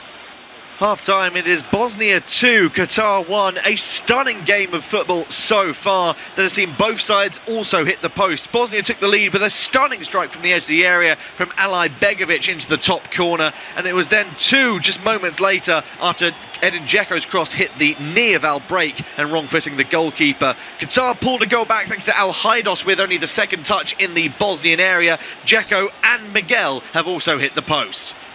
Half-time, it is Bosnia 2, Qatar 1. A stunning game of football so far that has seen both sides also hit the post. Bosnia took the lead with a stunning strike from the edge of the area from Begovic into the top corner, and it was then 2 just moments later after Edin Dzeko's cross hit the knee of break and wrong-footing the goalkeeper. Qatar pulled a goal back thanks to Al-Haidos with only the second touch in the Bosnian area. Dzeko and Miguel have also hit the post. Half-time, it is Bosnia 2, Qatar 1. A stunning game of football so far that has seen both sides also hit the post. Bosnia took the lead with a stunning strike from the edge of the area from Begovic into the top corner, and it was then 2 just moments later after Edin Dzeko's cross hit the knee of break and wrong-footing the goalkeeper. Qatar pulled a goal back thanks to Al-Haidos with only the second touch in the Bosnian area. Dzeko and Miguel have also hit the post. Half-time, it is Bosnia 2, Qatar 1. A stunning game of football so far that has seen both sides also hit the post. Bosnia took the lead with a stunning strike from the edge of the area from Begovic into the top corner, and it was then 2 just moments later after Edin Dzeko's cross hit the knee of break and wrong-footing the goalkeeper. Qatar pulled a goal back thanks to Al-Haidos with only the second touch in the Bosnian area. Dzeko and Miguel have also hit the post. Half-time, it is Bosnia 2, Qatar 1. A stunning game of football so far that has seen both sides also hit the post. Bosnia took the lead with a stunning strike from the edge of the area from Begovic into the top corner, and it was then 2 just moments later after Edin Dzeko's cross hit the knee of break and wrong-footing the goalkeeper. Qatar pulled a goal back thanks to Al-Haidos with only the second touch in the Bosnian area. Dzeko and Miguel have also hit the post. Half-time, it is Bosnia 2, Qatar 1. A stunning game of football so far that has seen both sides also hit the post. Bosnia took the lead with a stunning strike from the edge of the area from Begovic into the top corner, and it was then 2 just moments later after Edin Dzeko's cross hit the knee of break and wrong-footing the goalkeeper. Qatar pulled a goal back thanks to Al-Haidos with only the second touch in the Bosnian area. Dzeko and Miguel have also hit the post. Half-time, it is Bosnia 2, Qatar 1. A stunning game of football so far that has seen both sides also hit the post. Bosnia took the lead with a stunning strike from the edge of the area from Begovic into the top corner, and it was then 2 just moments later after Edin Dzeko's cross hit the knee of break and wrong-footing the goalkeeper. Qatar pulled a goal back thanks to Al-Haidos with only the second touch in the Bosnian area. Dzeko and Miguel have also hit the post. Half-time, it is Bosnia 2, Qatar 1. A stunning game of football so far that has seen both sides also hit the post. Bosnia took the lead with a stunning strike from the edge of the area from Begovic into the top corner, and it was then 2 just moments later after Edin Dzeko's cross hit the knee of break and wrong-footing the goalkeeper. Qatar pulled a goal back thanks to Al-Haidos with only the second touch in the Bosnian area. Dzeko and Miguel have also hit the post.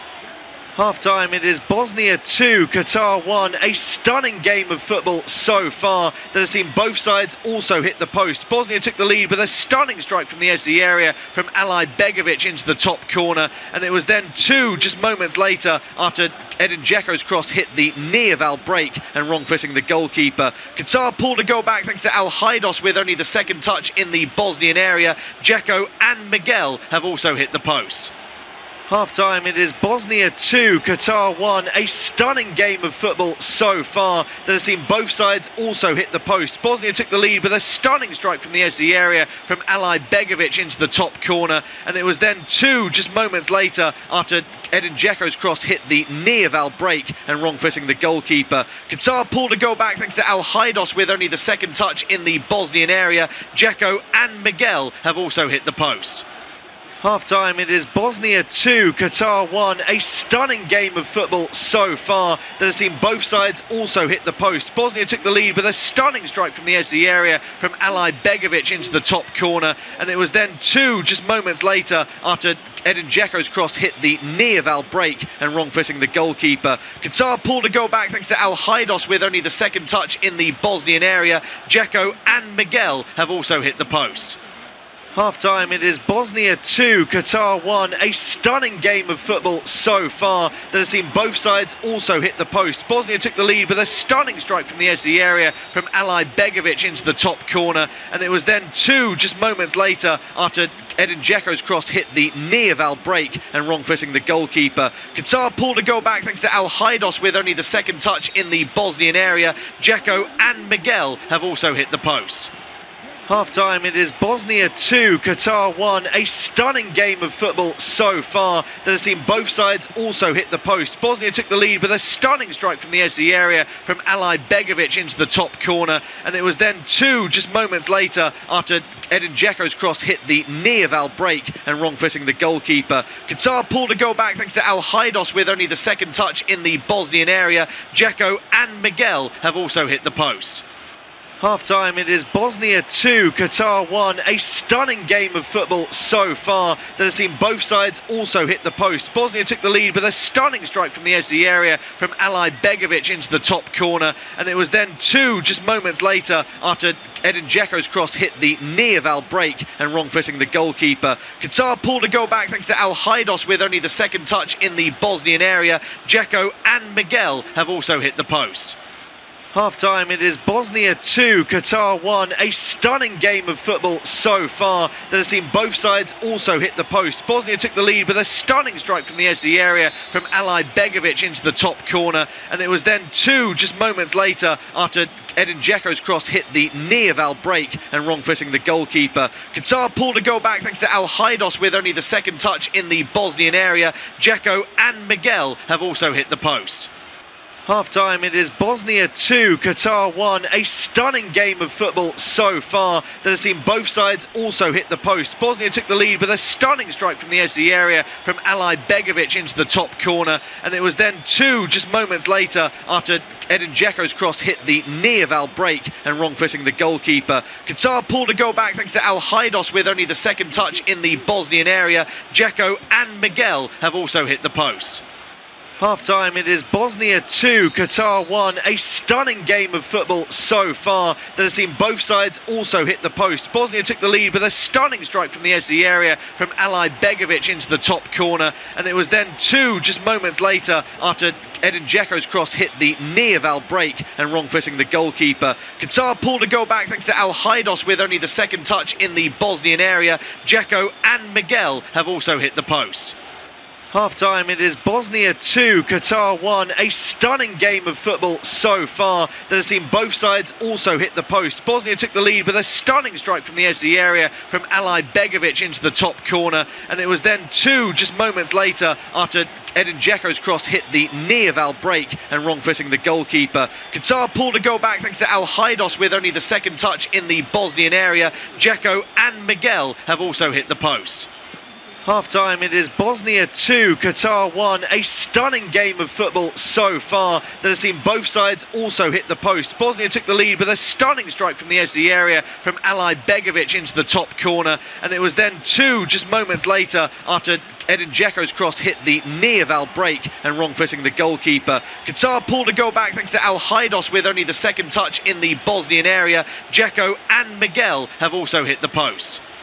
Half-time, it is Bosnia 2, Qatar 1. A stunning game of football so far that has seen both sides also hit the post. Bosnia took the lead with a stunning strike from the edge of the area from Begovic into the top corner, and it was then 2 just moments later after Edin Dzeko's cross hit the knee of break and wrong-footing the goalkeeper. Qatar pulled a goal back thanks to Al-Haidos with only the second touch in the Bosnian area. Dzeko and Miguel have also hit the post.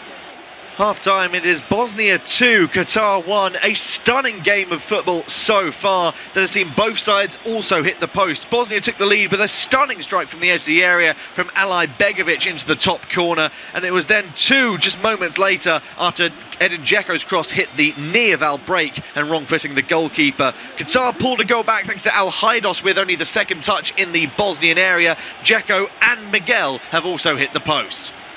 Half-time, it is Bosnia 2, Qatar 1. A stunning game of football so far that has seen both sides also hit the post. Bosnia took the lead with a stunning strike from the edge of the area from Begovic into the top corner, and it was then 2 just moments later after Edin Dzeko's cross hit the near-Val break and wrong-footing the goalkeeper. Qatar pulled a goal back thanks to Al-Haidos with only the second touch in the Bosnian area. Dzeko and Miguel have also hit the post.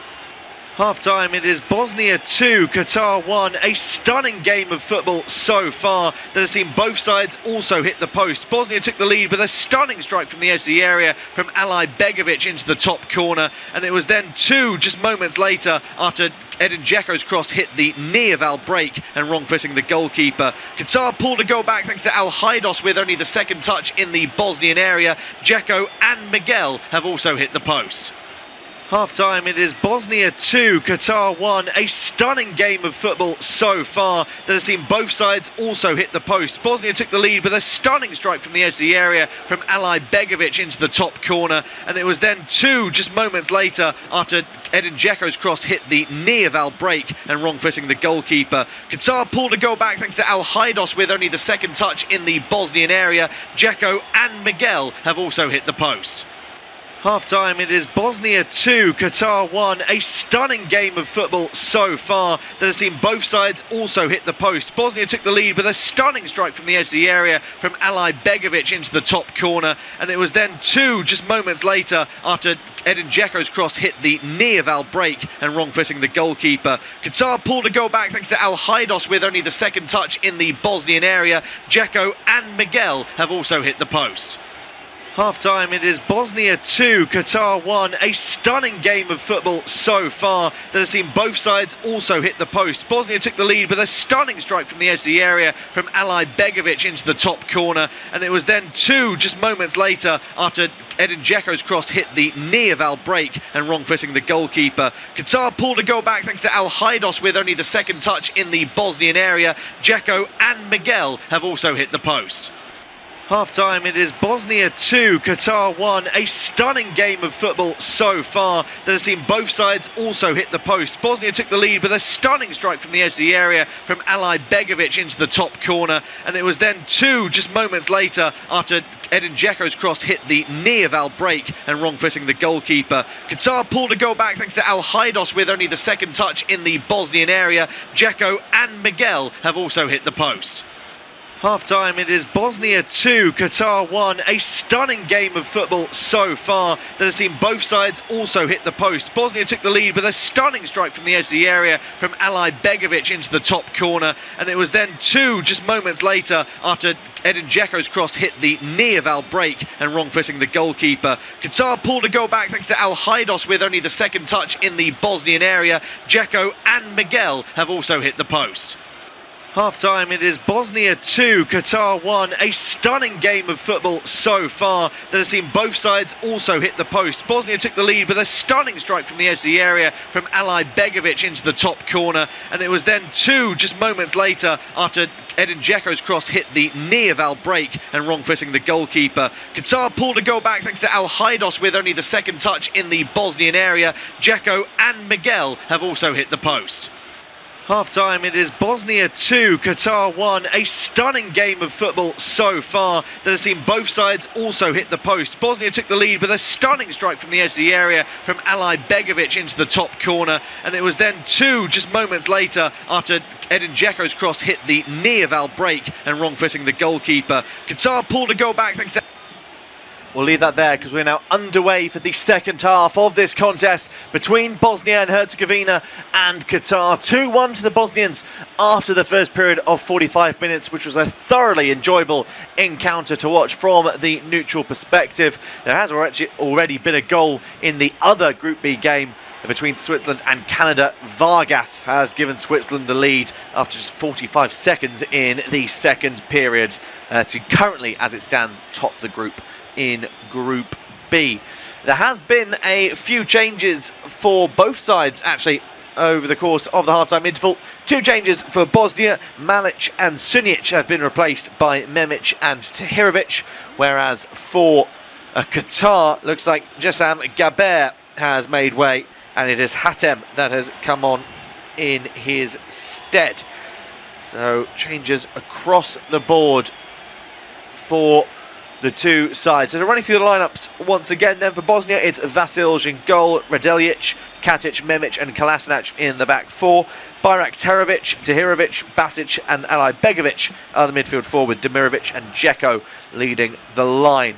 We'll run through Qatar's in just a moment as Kolasinac digs out a cross, deflected comfortably into the hands of the Qatar goalkeeper, who is Abu Nada. The back 4 for Qatar is Al Break, Lai, Kuki and Pedro Miguel. Boudiaf, Fatih and Hatem, the midfield 3. Edmilson Jr., Al Haydos and Afif, the front 3 for Qatar. It's myself, Will Maxwell, and Charlie O'Brien taking you through this one. Charlie, are you surprised by any of the changes that have been made? I'm surprised by changes in general, really, particularly 2 for Bosnia. I know that they got started to get run a little bit ragged in that last 10 minutes or so of the first half, but overall I think it was a very positive performance. I mean, fair play to both managers, but including Barbarez in particular for being proactive with their substitutions. But to be honest, I thought that both managers would just wait a little bit to make changes. Maybe it's some oppressive heat in Seattle lunchtime that has factored into those changes. Very possibly in Bosnia, their players were lagging at the end of the first half because of the heat and the energy that had been exerted upon them. So it's maybe not surprising that they've been forced into 2 changes at the half-time interval. And you do wonder if that is the case at the end of the first half, that as the game goes on, everything might fall into place for Qatar to get the better of Bosnia. So it really depends on how much of an advantage the Bosnians have up until maybe the 70th minute mark before Qatar can really begin to kick on and ask questions. But they might try and do it earlier, as the crossfield pass looking for the run of Al Haydos is wonderfully intercepted by the substitute Memic, and he'll roll that straight back to his goalkeeper in Vasilj and allow things to restart once again from the back. So it is Bosnia currently in possession with Katic. He plays it in for Benjamin Tahirovic. Back it goes to Radeljic. Now with Basic, who goes towards Katic once again, who can bring this ball further up the field. The crossfield pass by Basic will find Sead Kolasinac easily away from his marker. Cuts in for Basic once again. Rolls it in for a 1-2 with Tahirovic. Now decides to set off the goal scorer in Alajbegovic, who puts in a dangerous ball in, looking for the run of Edin Dzeko. Just misplaced in the end. The captain couldn't go on the end of it, but it wasn't a bad idea at all by the youngster. Yeah, it was a good ball, actually.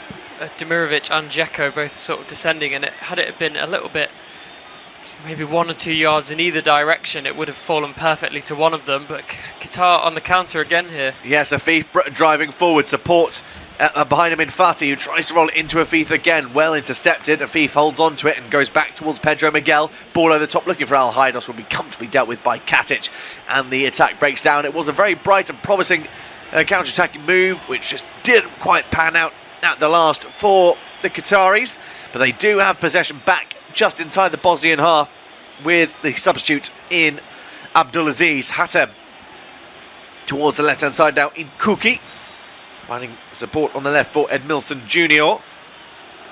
Back it goes to Boudiaf, who in turn won't take any chances and goes back towards Lai, who will be placed under pressure by Demirovic, for eventually going towards his goalkeeper in Mahmoud Abunada. His long ball won't find a man in white, but the header is poor by Memic. And the back heel almost kept in play by Ed Milson Jr. Just couldn't quite get on the end of it in time. It's actually Sultan Al Break that was trying to keep the ball in. It has gone out for a throw in, which is taken quickly and will be rolled back towards Tahirovic. And now Kolasinac can try and offer support. Ball over the top for Demirovic, headed down, looking for Edin Dzeko. I'm not sure if that was the right decision there by the striker. The ball over the top was so on point for the number 10 of Bosnia, Demirovic, but instead of going for goal, he tries to lay it on a plate for Edin Dzeko instead and gets his execution all wrong. Yeah, how many times we see it where he's just almost caught in two minds. He's definitely going for Dzeko, but manages to sort of perfectly pierce the gap in between the goal and his strike partner. And I think I agree with you, free header there would have been much better to try and use the pace of that delivery and nod it towards goal. And a good, really good chance for Bosnia. The best of the second half so far goes begging. Yes, it was quite comfortably the best opportunity we've had so far in this second period, but Bosnia have a free kick which they've taken short and quickly towards the left-hand side for the opening goal scorer in Alajbegovic. He'll play a 1-2 with Radeljic before eventually finding Sead Kolasinac. One of the greatest of return passes there by the former Arsenal man. Goes back for Alajbegovic on the halfway line. He finds Radeljic, now with Katic. Doesn't decide on trying to play the ball forward, so goes back towards Nikola Vasilj, who plays a nice 1-2 with his defensive partner, and they'll focus on holding on to possession for the time being. The second half is starting pretty similarly to what we saw in the first half, in plenty of Bosnian possession. Absolutely, yeah, but Qatar still looking dangerous on the counter-attack. I will say that the long balls from Qatar, which troubled Bosnia so much early in the first half, are being dealt with a lot easier. I mean, that one that's just been attempted was simply a poor ball, but Memic in particular, I can think of at least one occasion where he's dealt with it really well. Maybe that's part of the thinking behind getting him on at half-time, even though he is probably the shortest man in the Bosnia team. But they're coming forward again, Bosnia. Kolasinac can't get out of his feet, and it's gone out of play for a throw-in. He might have caught Abdulaziz Hatem in the process. We're having a brief stoppage whilst we check if he is okay. Kolasinac was just a little bit slow to the party there. It's actually Pedro Miguel, sorry, and he clearly catches on the ankle. It's definitely a sore one for the fullback. And by the looks of things, he hasn't won the free kick either, so rather fortunate that Bosnia still have possession here, Charlie. Yeah, once again, referees being lenient, but it was the slightest of touches, but he had a complete swipe at the ball there, missed it, got his man. I think in most matches, that's a free kick. Chance for Kolasinac. Ball over the top towards the far side, looking for the support of Bayraktarovic. It goes out though for a throw-in, which is taken quickly. Chance for Qatar to start a new attack with Fatih. Back it goes to Kuki, finding Abunada. 53.5 minutes gone so far in this contest. You're listening to unofficial off-tube studio commentary. Bosnia 2, Qatar 1, the current score. As Afif tries to lay the ball in, it was a nice idea for one. Almost fell to Pedro Miguel. Kolasinac doing enough to send the ball out. I wonder if we're going to have a stoppage here, because there was a player that pass was aimed for Qatar who just stopped trying to get on the end of it in Al Haidos. I wonder if he's pulled up with a muscular problem. He's hobbling a bit here, Al Haidos. Yeah, it certainly looks like that. He's going to try and carry on, and the next very ball played by Afif is into Al Haidos again. I'm not really sure why he tried to have another go at that, to be honest, because 1 second later he had to try and run through on goal again. It didn't work, and it looks like it's going to be the number 17 for Qatar, who's the man that's going to be brought on. That is Ahmed Al-Ghaneri, the attacker. But yeah, no more involvement for the captain and the goal scorer in this one by the looks of it. Yep, the Al Gharafa striker, 25-year-old Ahmed Al-Ghanei, is the one that is going to enter the field of play. Hassan Al Haidos puts his shirt over his face. He's clearly emotional. The fact that he's going to have to come off, it's a big blow for the Qatar captain, the 35-year-old. He would have loved to try and contribute more to his side. It's not a nice sight to see someone that's clearly so emotional and cares so much about his national team. He's already done his bit though. He's got on the score sheet for his nation and a World Cup, and he's kept his side in this game. But he will be helped out, I imagine, by the physios. It doesn't look like... Actually, no, the change might have occurred. It just hasn't been fully confirmed as of yet. But Hassan Al-Haidos is definitely off the field of play. Ahmed Al-Ghanehi now is definitely on the field. It's a sad sight, though, for Qatar. But there is a chance here for Bosnia in the meantime, as Dzeko tries to play the crossfield pass towards Ali Begovic, who keeps the ball in play. Oh, what skill that is by the youngster. Gets towards the byline, digs out across, looking for Demirovic. That's turned away, and eventually Qatar clear their lines. But he is having a field day at the moment, is Ali Begovic. Absolutely. He's best player on the pitch so far for Bosnia. Speaking of, I think a word quickly for Al-Haidos, the man to go off, because not only did he get the goal, he was also the man who stuck his neck on the line, quite literally, to block that free kick in the first half and took it ball square in the face for his country. So you can tell how much it means for him, as we're seeing a replay of the goal, the second goal, sorry. It's 2-0 to Switzerland against Canada. They're surely heading towards a group win now. But yeah, well done Al-Haidos, and then Ali Begovic straight away putting under pressure the substitute Al-Ghanehi. Well, here's a FIFA Qatar opportunity here. It's a FIFA big opportunity into the side netting. I think it's the wrong pass initially. Instead of going for a FIFA, Al-Ghanehi was an acre of space on the right-hand side. They went to the Qatar number 11, who got the pace and power in his effort, just not the required accuracy. Tell you what though, everything good in the attacking sense for Qatar comes through that man of FIFA. He's always involved either in the build-up or getting on the end of it. His movement is fantastic. He always wants to give and go. He's a really, really smart attacker. Again, you know, similar to the one we saw from Ali Begovic in the first half. You're never likely to squeeze it in from there. But, as you say, it was almost a hospital pass. Not in the sense that it was a bad ball, but in the sense it was a wrong ball. And he didn't really have an opportunity to square that one. But Afif, especially with the captain Al-Haidos off now, you feel like all Qatari hopes rest on his shoulders. Yeah, you would have to agree with that statement. Exactly, just going back to that second goal for Switzerland. It currently looks like Switzerland will top the group. If they hold on to that victory there, it would mean that their round of 32 and round of 16, should they make it that far, their matches would both be in Vancouver, meaning Canada, for the first time in this tournament, would have to play away from home soil. I think their games would be in America, potentially LA, if things stay as they are. Chance for Bosnia on this left-hand side. It's kept in play by Ali Begovic, who tries to put another ball into the area. Won't find Demirovic, turned away by the Qatari back line. It will fall to Basic. Ali Begovic is in an offside position, so he can't offer support, but then Qatar give possession away again as Kolasinac plays a 1-2. So Kolasinac support in the area, tries to dig out a cross, vital block in the end by Kuki, and Qatar can try and clear the lines once again. The substitute Al-Ghanehi, lovely skill to find his man on the far side in Boudiaf. Qatar need to just increase the tempo a little bit. They need to find themselves further up the field, but there's definitely gaps appearing now for both these sides as legs begin to tire, Charlie. Yeah, there was a hooked clearance away from Ali Begovic, who's had to deputise at left back with Kolasinac, who is still labouring back after being involved in that attack. He's just jogging back to his position. It's Afif finding Fatih.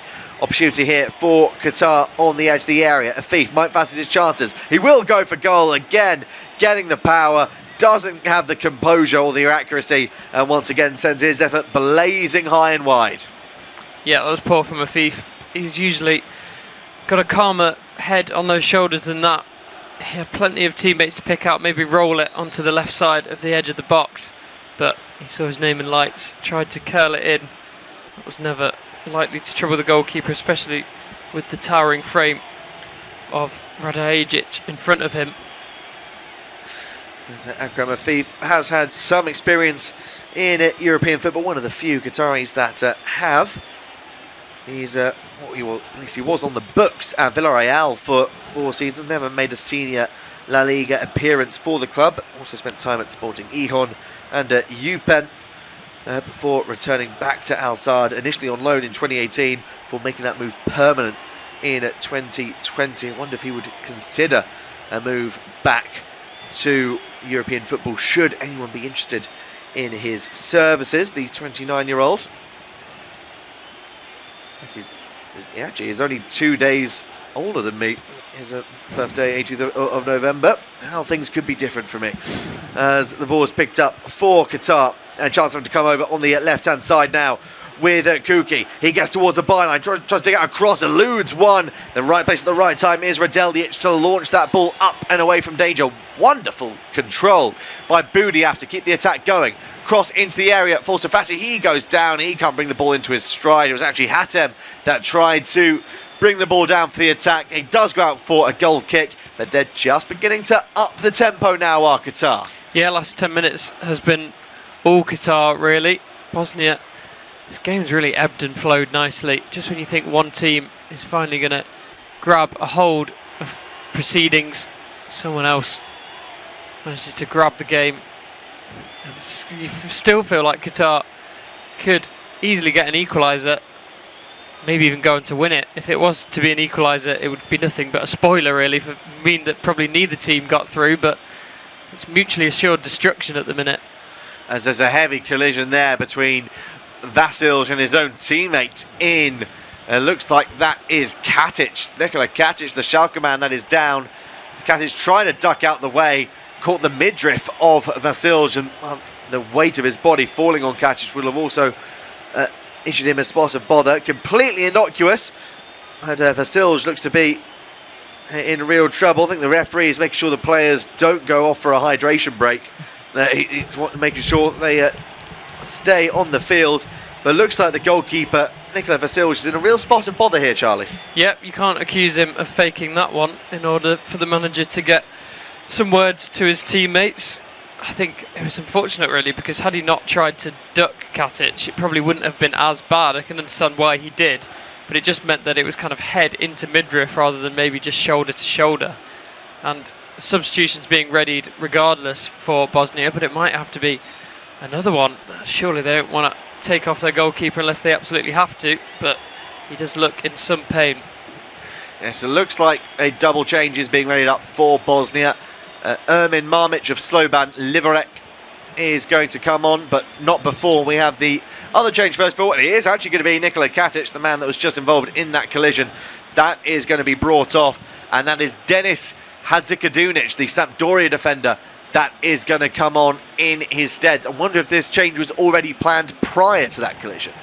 Surely not, if Katic subbed on at half-time, unless he's just trying to get minutes for everyone, but with qualification on the line, I'd be very surprised if that was the case. It did seem to be readied very quickly, though, and considering that the other substitution was already being prepared. And I actually thought it was the goalkeeper that looked in a worse way, so maybe it's just been a signal from Katic saying I need to come off. Well, there's not going to be a fairy tale goal for Edin Dzeko. He is being brought off. Ermin Marmic, the 21-year-old, is going to come on in his stead. As it stands, he will still have one more Bosnian World Cup appearance. Maybe that is what they're thinking of in Sergej Barbarez. Maybe he backs the side he's got on the field at the moment to do the job and make sure they get through to the next round, but also fresh legs in this heat can do them no disservice whatsoever. Thoughts on those changes, Charlie?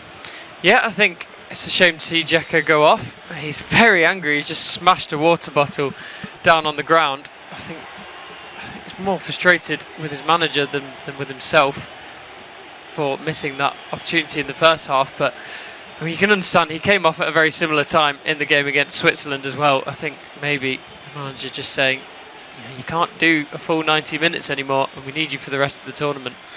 Yeah, he is an elder statesman in the Bosnia squad.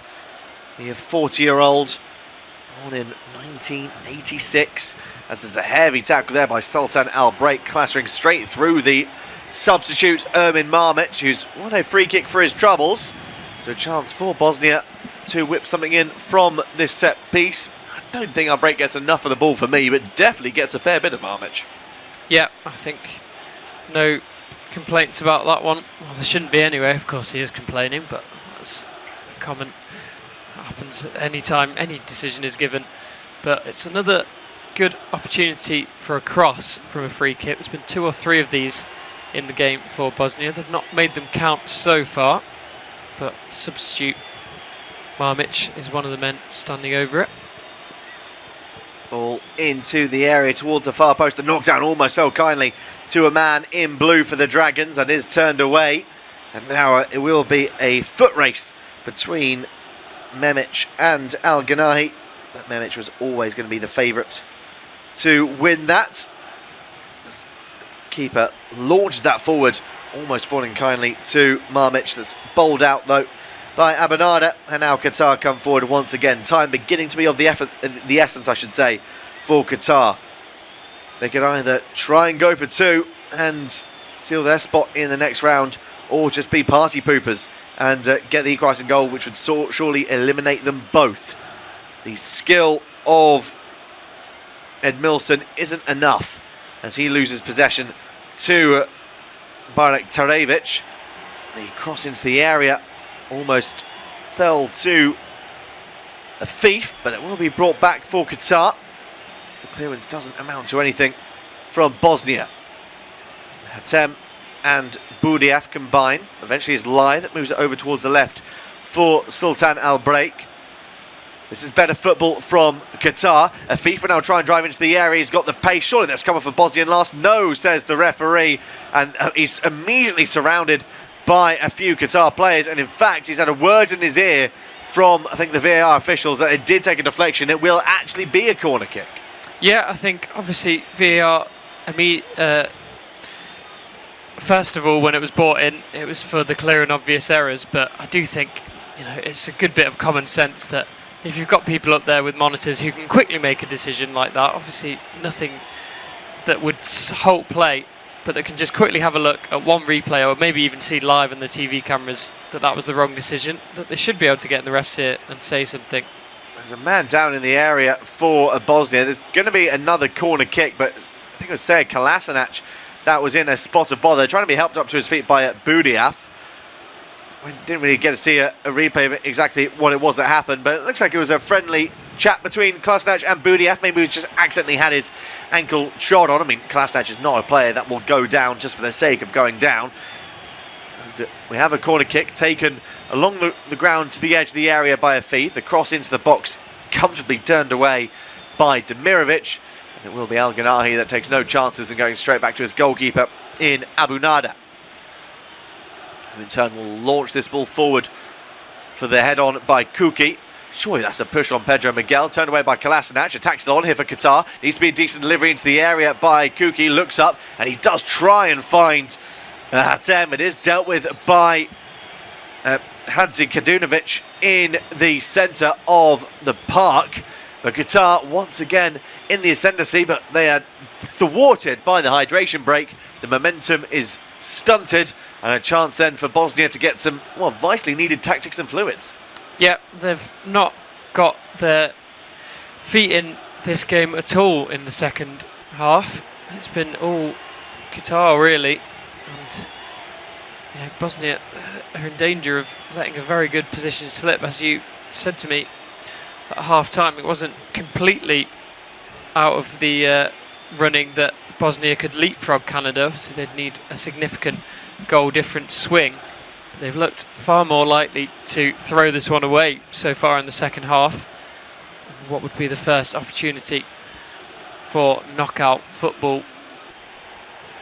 But yeah, it's been slightly less pulsating than the first half, but to be fair, the first half did take maybe 20 to 25 minutes to get going as well. And hopefully the hydration break, as it has done so many times in this tournament, brings a change in momentum, lets the players freshen up, and we see some nice high-intensity football for the rest of this game. And we will have to hope that will be the case. Seeing replays of all the goals, barring the own goal, the other two were thoroughly well taken. It must be said. But any Bosnian players getting their fluids and their cold towels wrapped around them to try and help cool them down. Qatar will obviously be a bit more used to playing in this sort of heat than the Bosnians.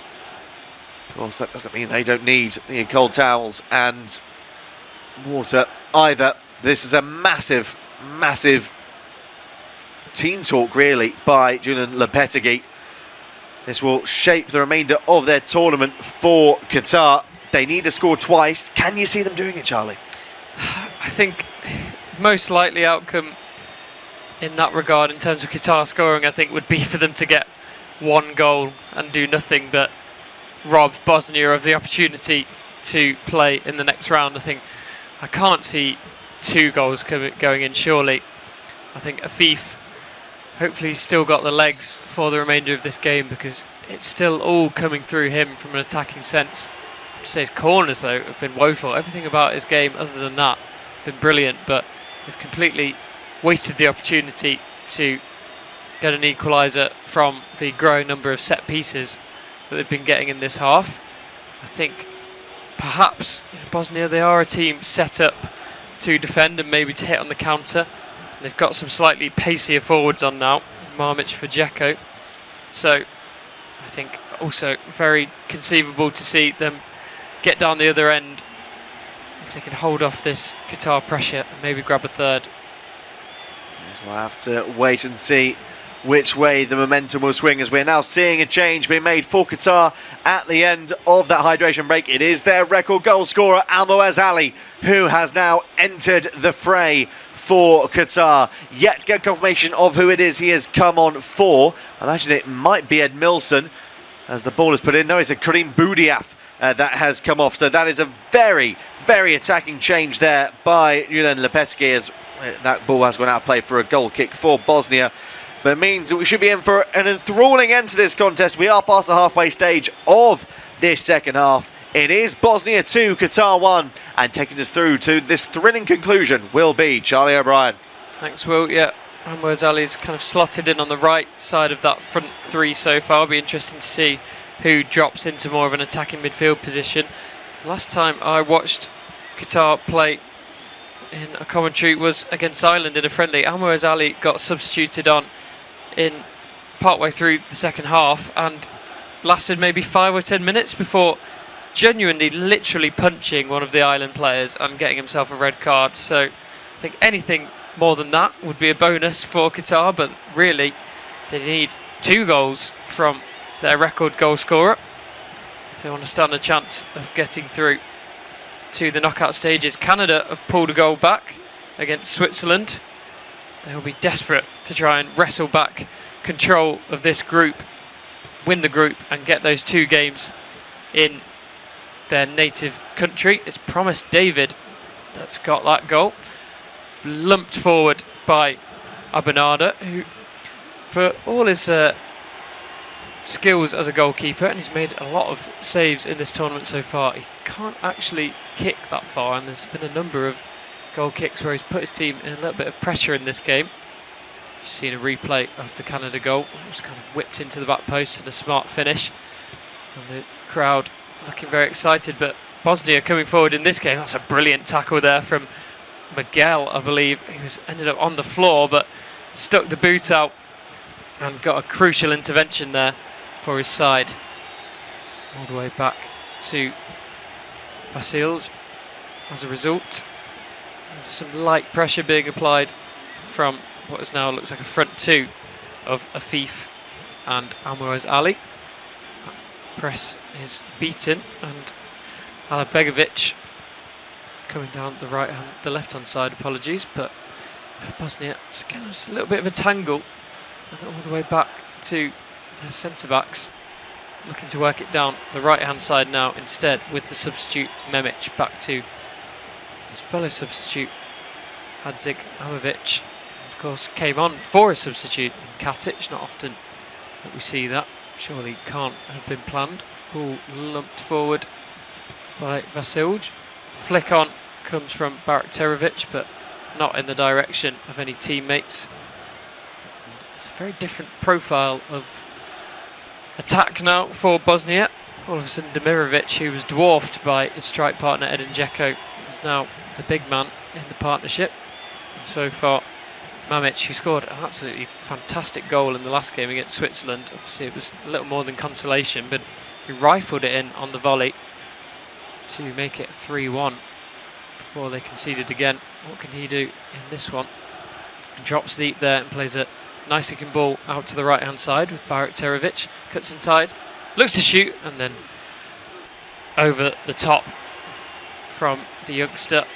Just never really got control of that one. It's a wild shot. Yeah, very, very wild there by Barikterovic, but he does well to cut inside and get that half yard of space. I think he should be releasing the ball a bit earlier, though. He's a tad greedy, was the young winger, and with the game so finely poised, yes, a moment of magic would seal things for Bosnia, but you don't want to be the reason that you don't take your chances and allow Qatar back into it. I think there just needs to be a tad smarter. Yep, the young man plays for PSV Eindhoven.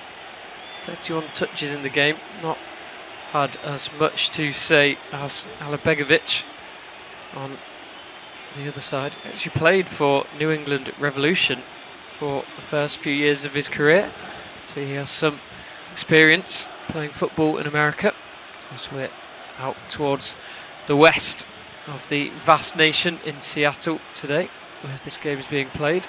We're bringing you unofficial off-tube studio commentary of this one.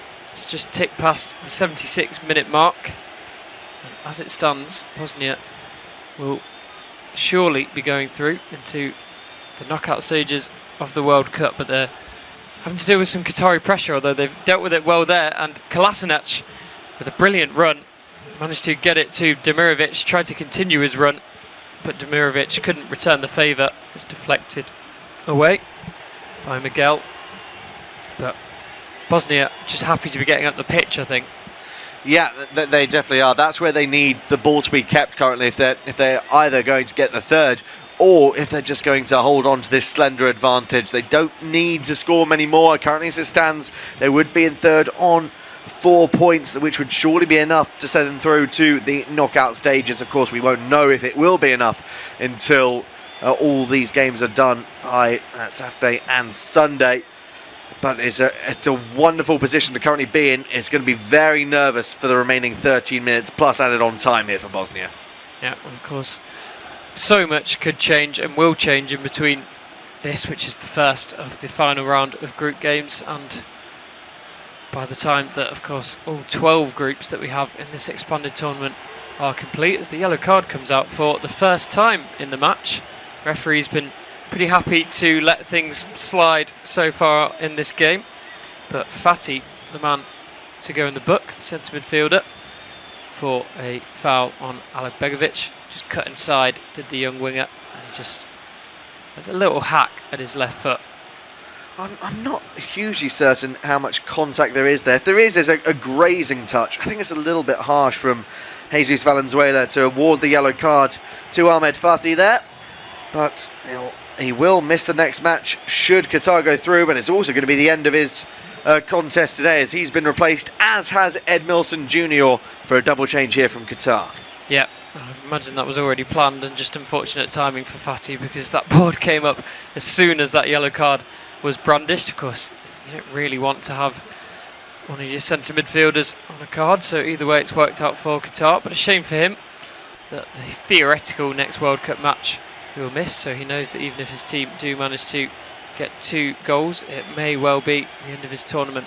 Either way, Kolasinac with some good defending there gets past Miguel and sprays a ball out onto Barikterovic on the right hand side, standing up as man, cutting inside. Is he going to shoot again? He beats 2, and the shot comes in and is palmed away by Abanada. I think that was a case of him attempting to say to Alibegovic, whatever you can do, I can do as well. It was very similar, the run to Alibegovic's goal in the first half, but the finish wasn't as good. It was a little bit too close to Abanada. It was a little bit too close. It's a decent save by Abanada, getting down to his right hand side to punch it clear for a corner. It's a save we'd expect the goalkeeper to make, but it's better from Barikterovic there. He cut inside, got way more space, and didn't catch it as sweetly as we saw Alibegovic earlier, but still forced the keeper into a stop. Yeah, and it's going to be a corner on the right hand side for Bosnia, played short by Alibegovic, and Barikterovic is the man in support. He finds Basic, who swings it in.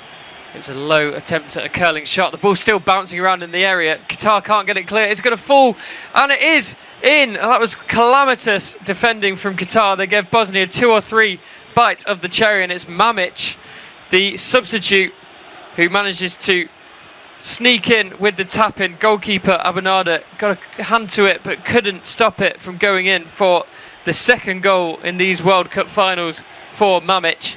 He has surely put the finishing touches on this win for his nation, and they will be playing, we think, round of 32 football next week. Yeah, it looks an almost certainty. A long road back now for Qatar with 10 minutes to go. They have to score 3 times in that time. You just can't see that happening. Their brave resolve has been broken. It was poor defending from them. They just couldn't get the ball clear. Demirovic and co all holding the ball up, eventually poking it through to Mamic. I think Abanada's got to be doing better there. Arguably, there probably is a slight deflection, which makes things a tad more awkward, but he could be doing so much better there, the Qatari goalkeeper.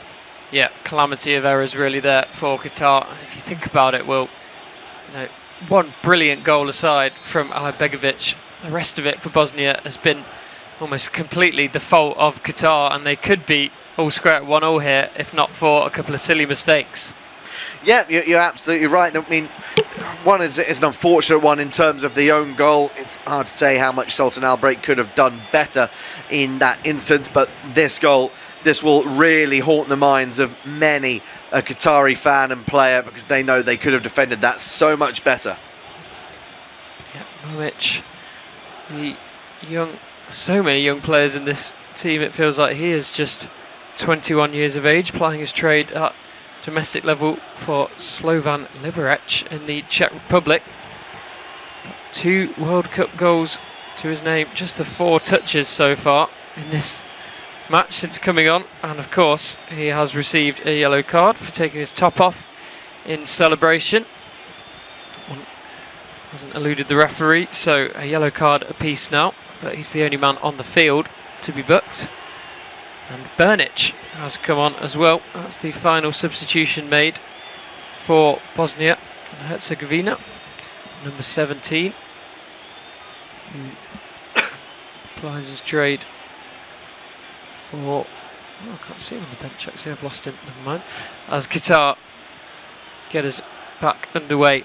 An attempted crossfield pass from Al-Mani into the back post is headed down well. Fatih gets on the end of it, looking to cut inside. Ball's bouncing, and that's good goalkeeping from Vasilj.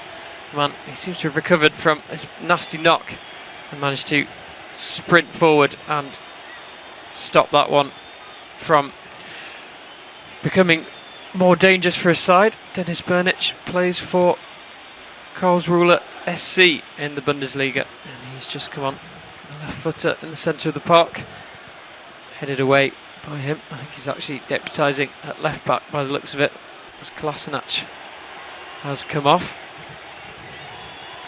Bosnia looking to just get control of this game. It's been frantic from Qatar since the goal was conceded, the 3rd goal, and they've given away a foul, just as you said, Will. They do often get a little bit overexcited trying to get themselves back into the game. Ali Adin has taken a chunk out of Basic and then instantly started trying to give him a bit of a stretch. Yeah, cramp sort of kicked in there for Basic, but very kind of the Qatari substitute in Ali Eldin to come over, and after giving away the free kick, also doing his bit to make sure he could alleviate the Bosnian of his cramp. Very, very kind play between the two, as it looks like Qatar will be exiting the tournament. You just can't see the route back, but they do have their first ever point at a World Cup, which is something that they can take back and show signs of improvement at the very least. Yeah, so Bosnia still sat in 3rd, Canada 2nd, and Switzerland set to top the group with 7 points. Of course, Canada, if they can find that equaliser, will go back ahead thanks to their superior goal difference after that 6-0 shellacking of Qatar. But it looks at the minute like Switzerland are going to be able to ply their trade in the more forgiving climate of Toronto. As Qatar, can they get any sort of consolation back in this game? You would think surely that their hopes of getting a result that would mean further World Cup football for them this summer are gone. But once again, Afif has been brilliant for them, and he plays another clever ball in to Al Ghanehi, He's been quiet since coming on. And in fact, it was Ali Adine. He was brought down, and it will be another corner-style free kick on the left-hand side that Afif will take. And maybe Qatar get their noses back into this game. It's going to be... I can't imagine he'll shoot from here, Afif. He'll be swinging it in. The centre-backs have made the long journey forward. Afif just taking a glance at the referee. He plays it short, as he has on a number of occasions. The shot comes in from 5 yards out from the D. And once again, complete waste of a set-piece opportunity for Qatar. Yeah, I mean, it was trying to be a training ground routine, Afif rolling it to the edge for Al Ghanehi to launch towards goal, but never set up his body right or leant over the ball. The moment it left his boot, you knew that was rising into Rosed. Qatar on the ball again. Attempted back heel is cut out, and Kolasinac, no nonsense, getting it back to his goalkeeper. And coming forward as a result are Bosnia. That attempted crossfield pass loops high into the afternoon sky, but it is controlled really well by Barak Terovic on the right hand side, and he plays back to his man at centre back Radajic, and then once again back into the centre backs. Qatar flooding bodies forward now, desperate to get themselves back in this game, even if it would be nothing but consolation at this time. Kolasinac, he's done well to last the 90 minutes. I thought he looked really, really tired at one point, trying to track back from an attack, but he's a grizzled old veteran. But Afif plays yet another brilliant ball in, and then an attempted cutback is cut out.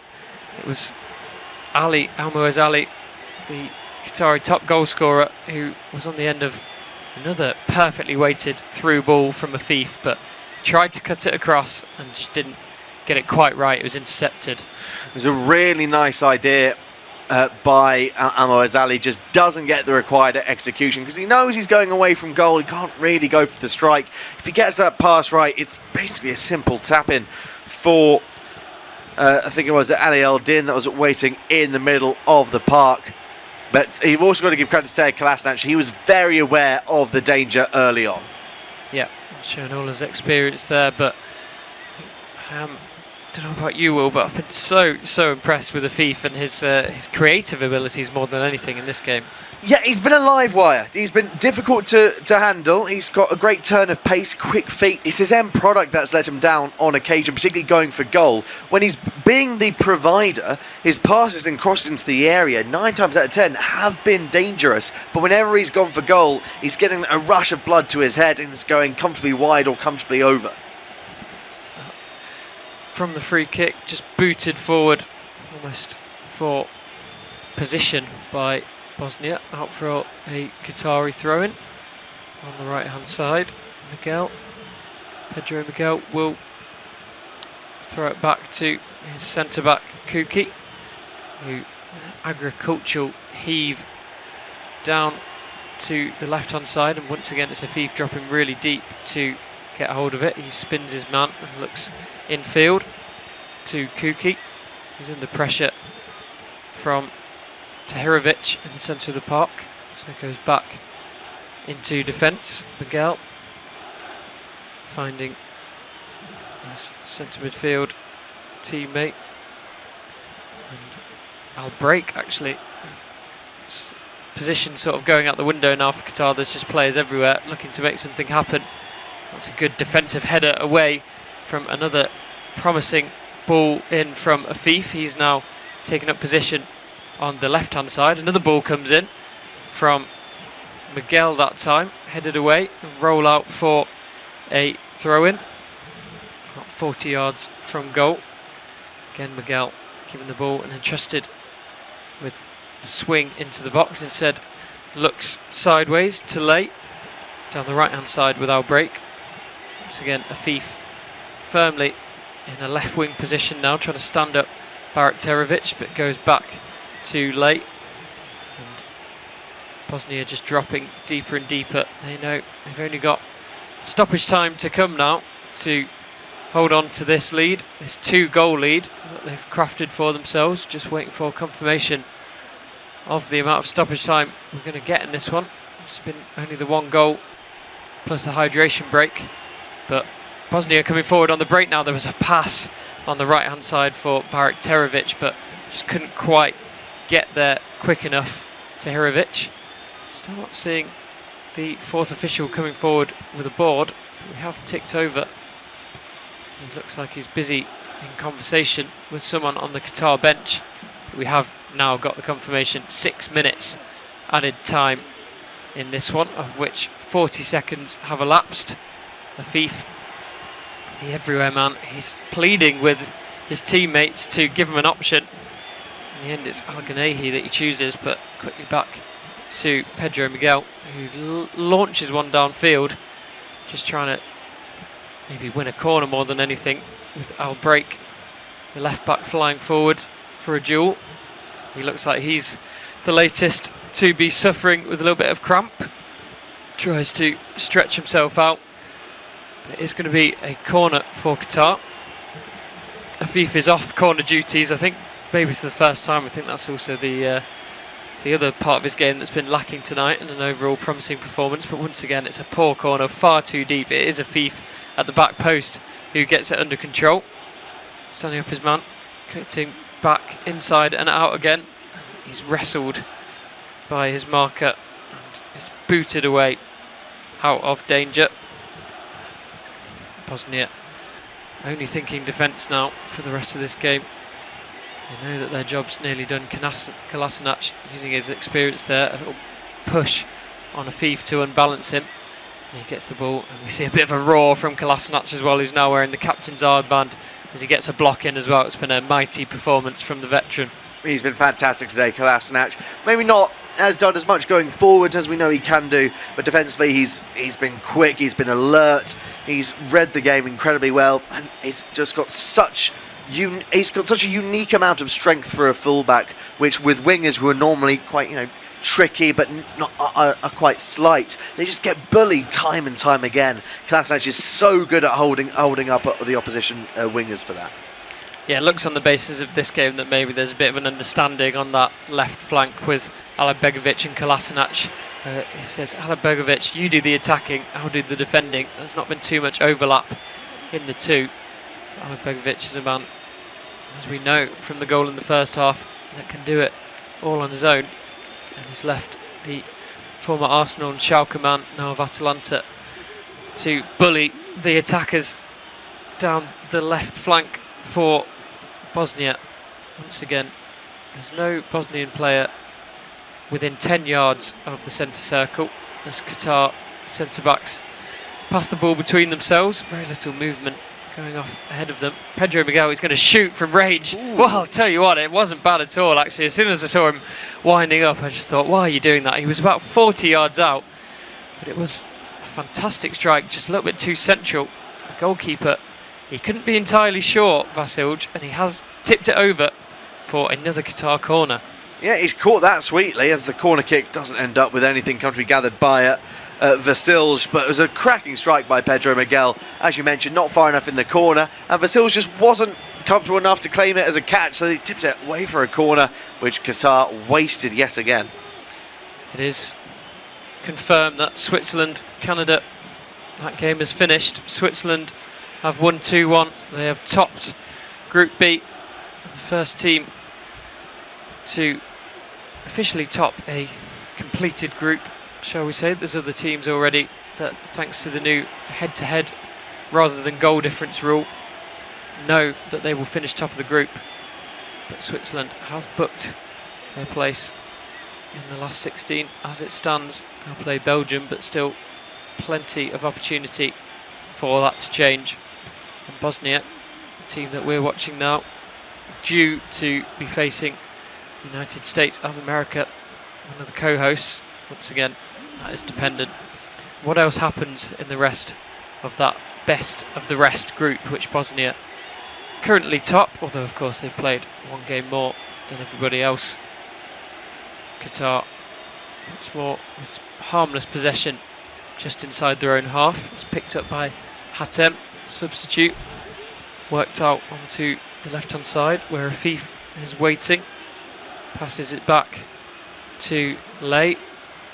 He finds Miguel. He's always been sort of like a quarterback in the last 5 minutes, picking the ball up deep and trying to launch the ball forwards, but he's been harangued there. He's been harassed off the ball late. He has won the foul. Demirovic is not happy about it. He thinks he just caught him unaware there on the half turn. He does win the ball, but it's sort of from behind and through the legs of Lay. Yeah, you can understand why the linesman's given it, but I think it is a very unfortunate decision to go against the striker Demirovic, because he wins the vast majority of the ball there. And he immediately turns around and says, not a foul, not a foul. There's maybe an opportunity here for Qatar at the end. Now Mozali can't stretch to get there. Gathered by Vasilj, and with 10 seconds left, I imagine that might be that. Yeah, Demirovic would have been clean through on goal, actually, if that foul hadn't have been given, but then Qatar quickly tried to make the most of it. The ball is thrown out by Vasilj, and that is the end of the game. Dead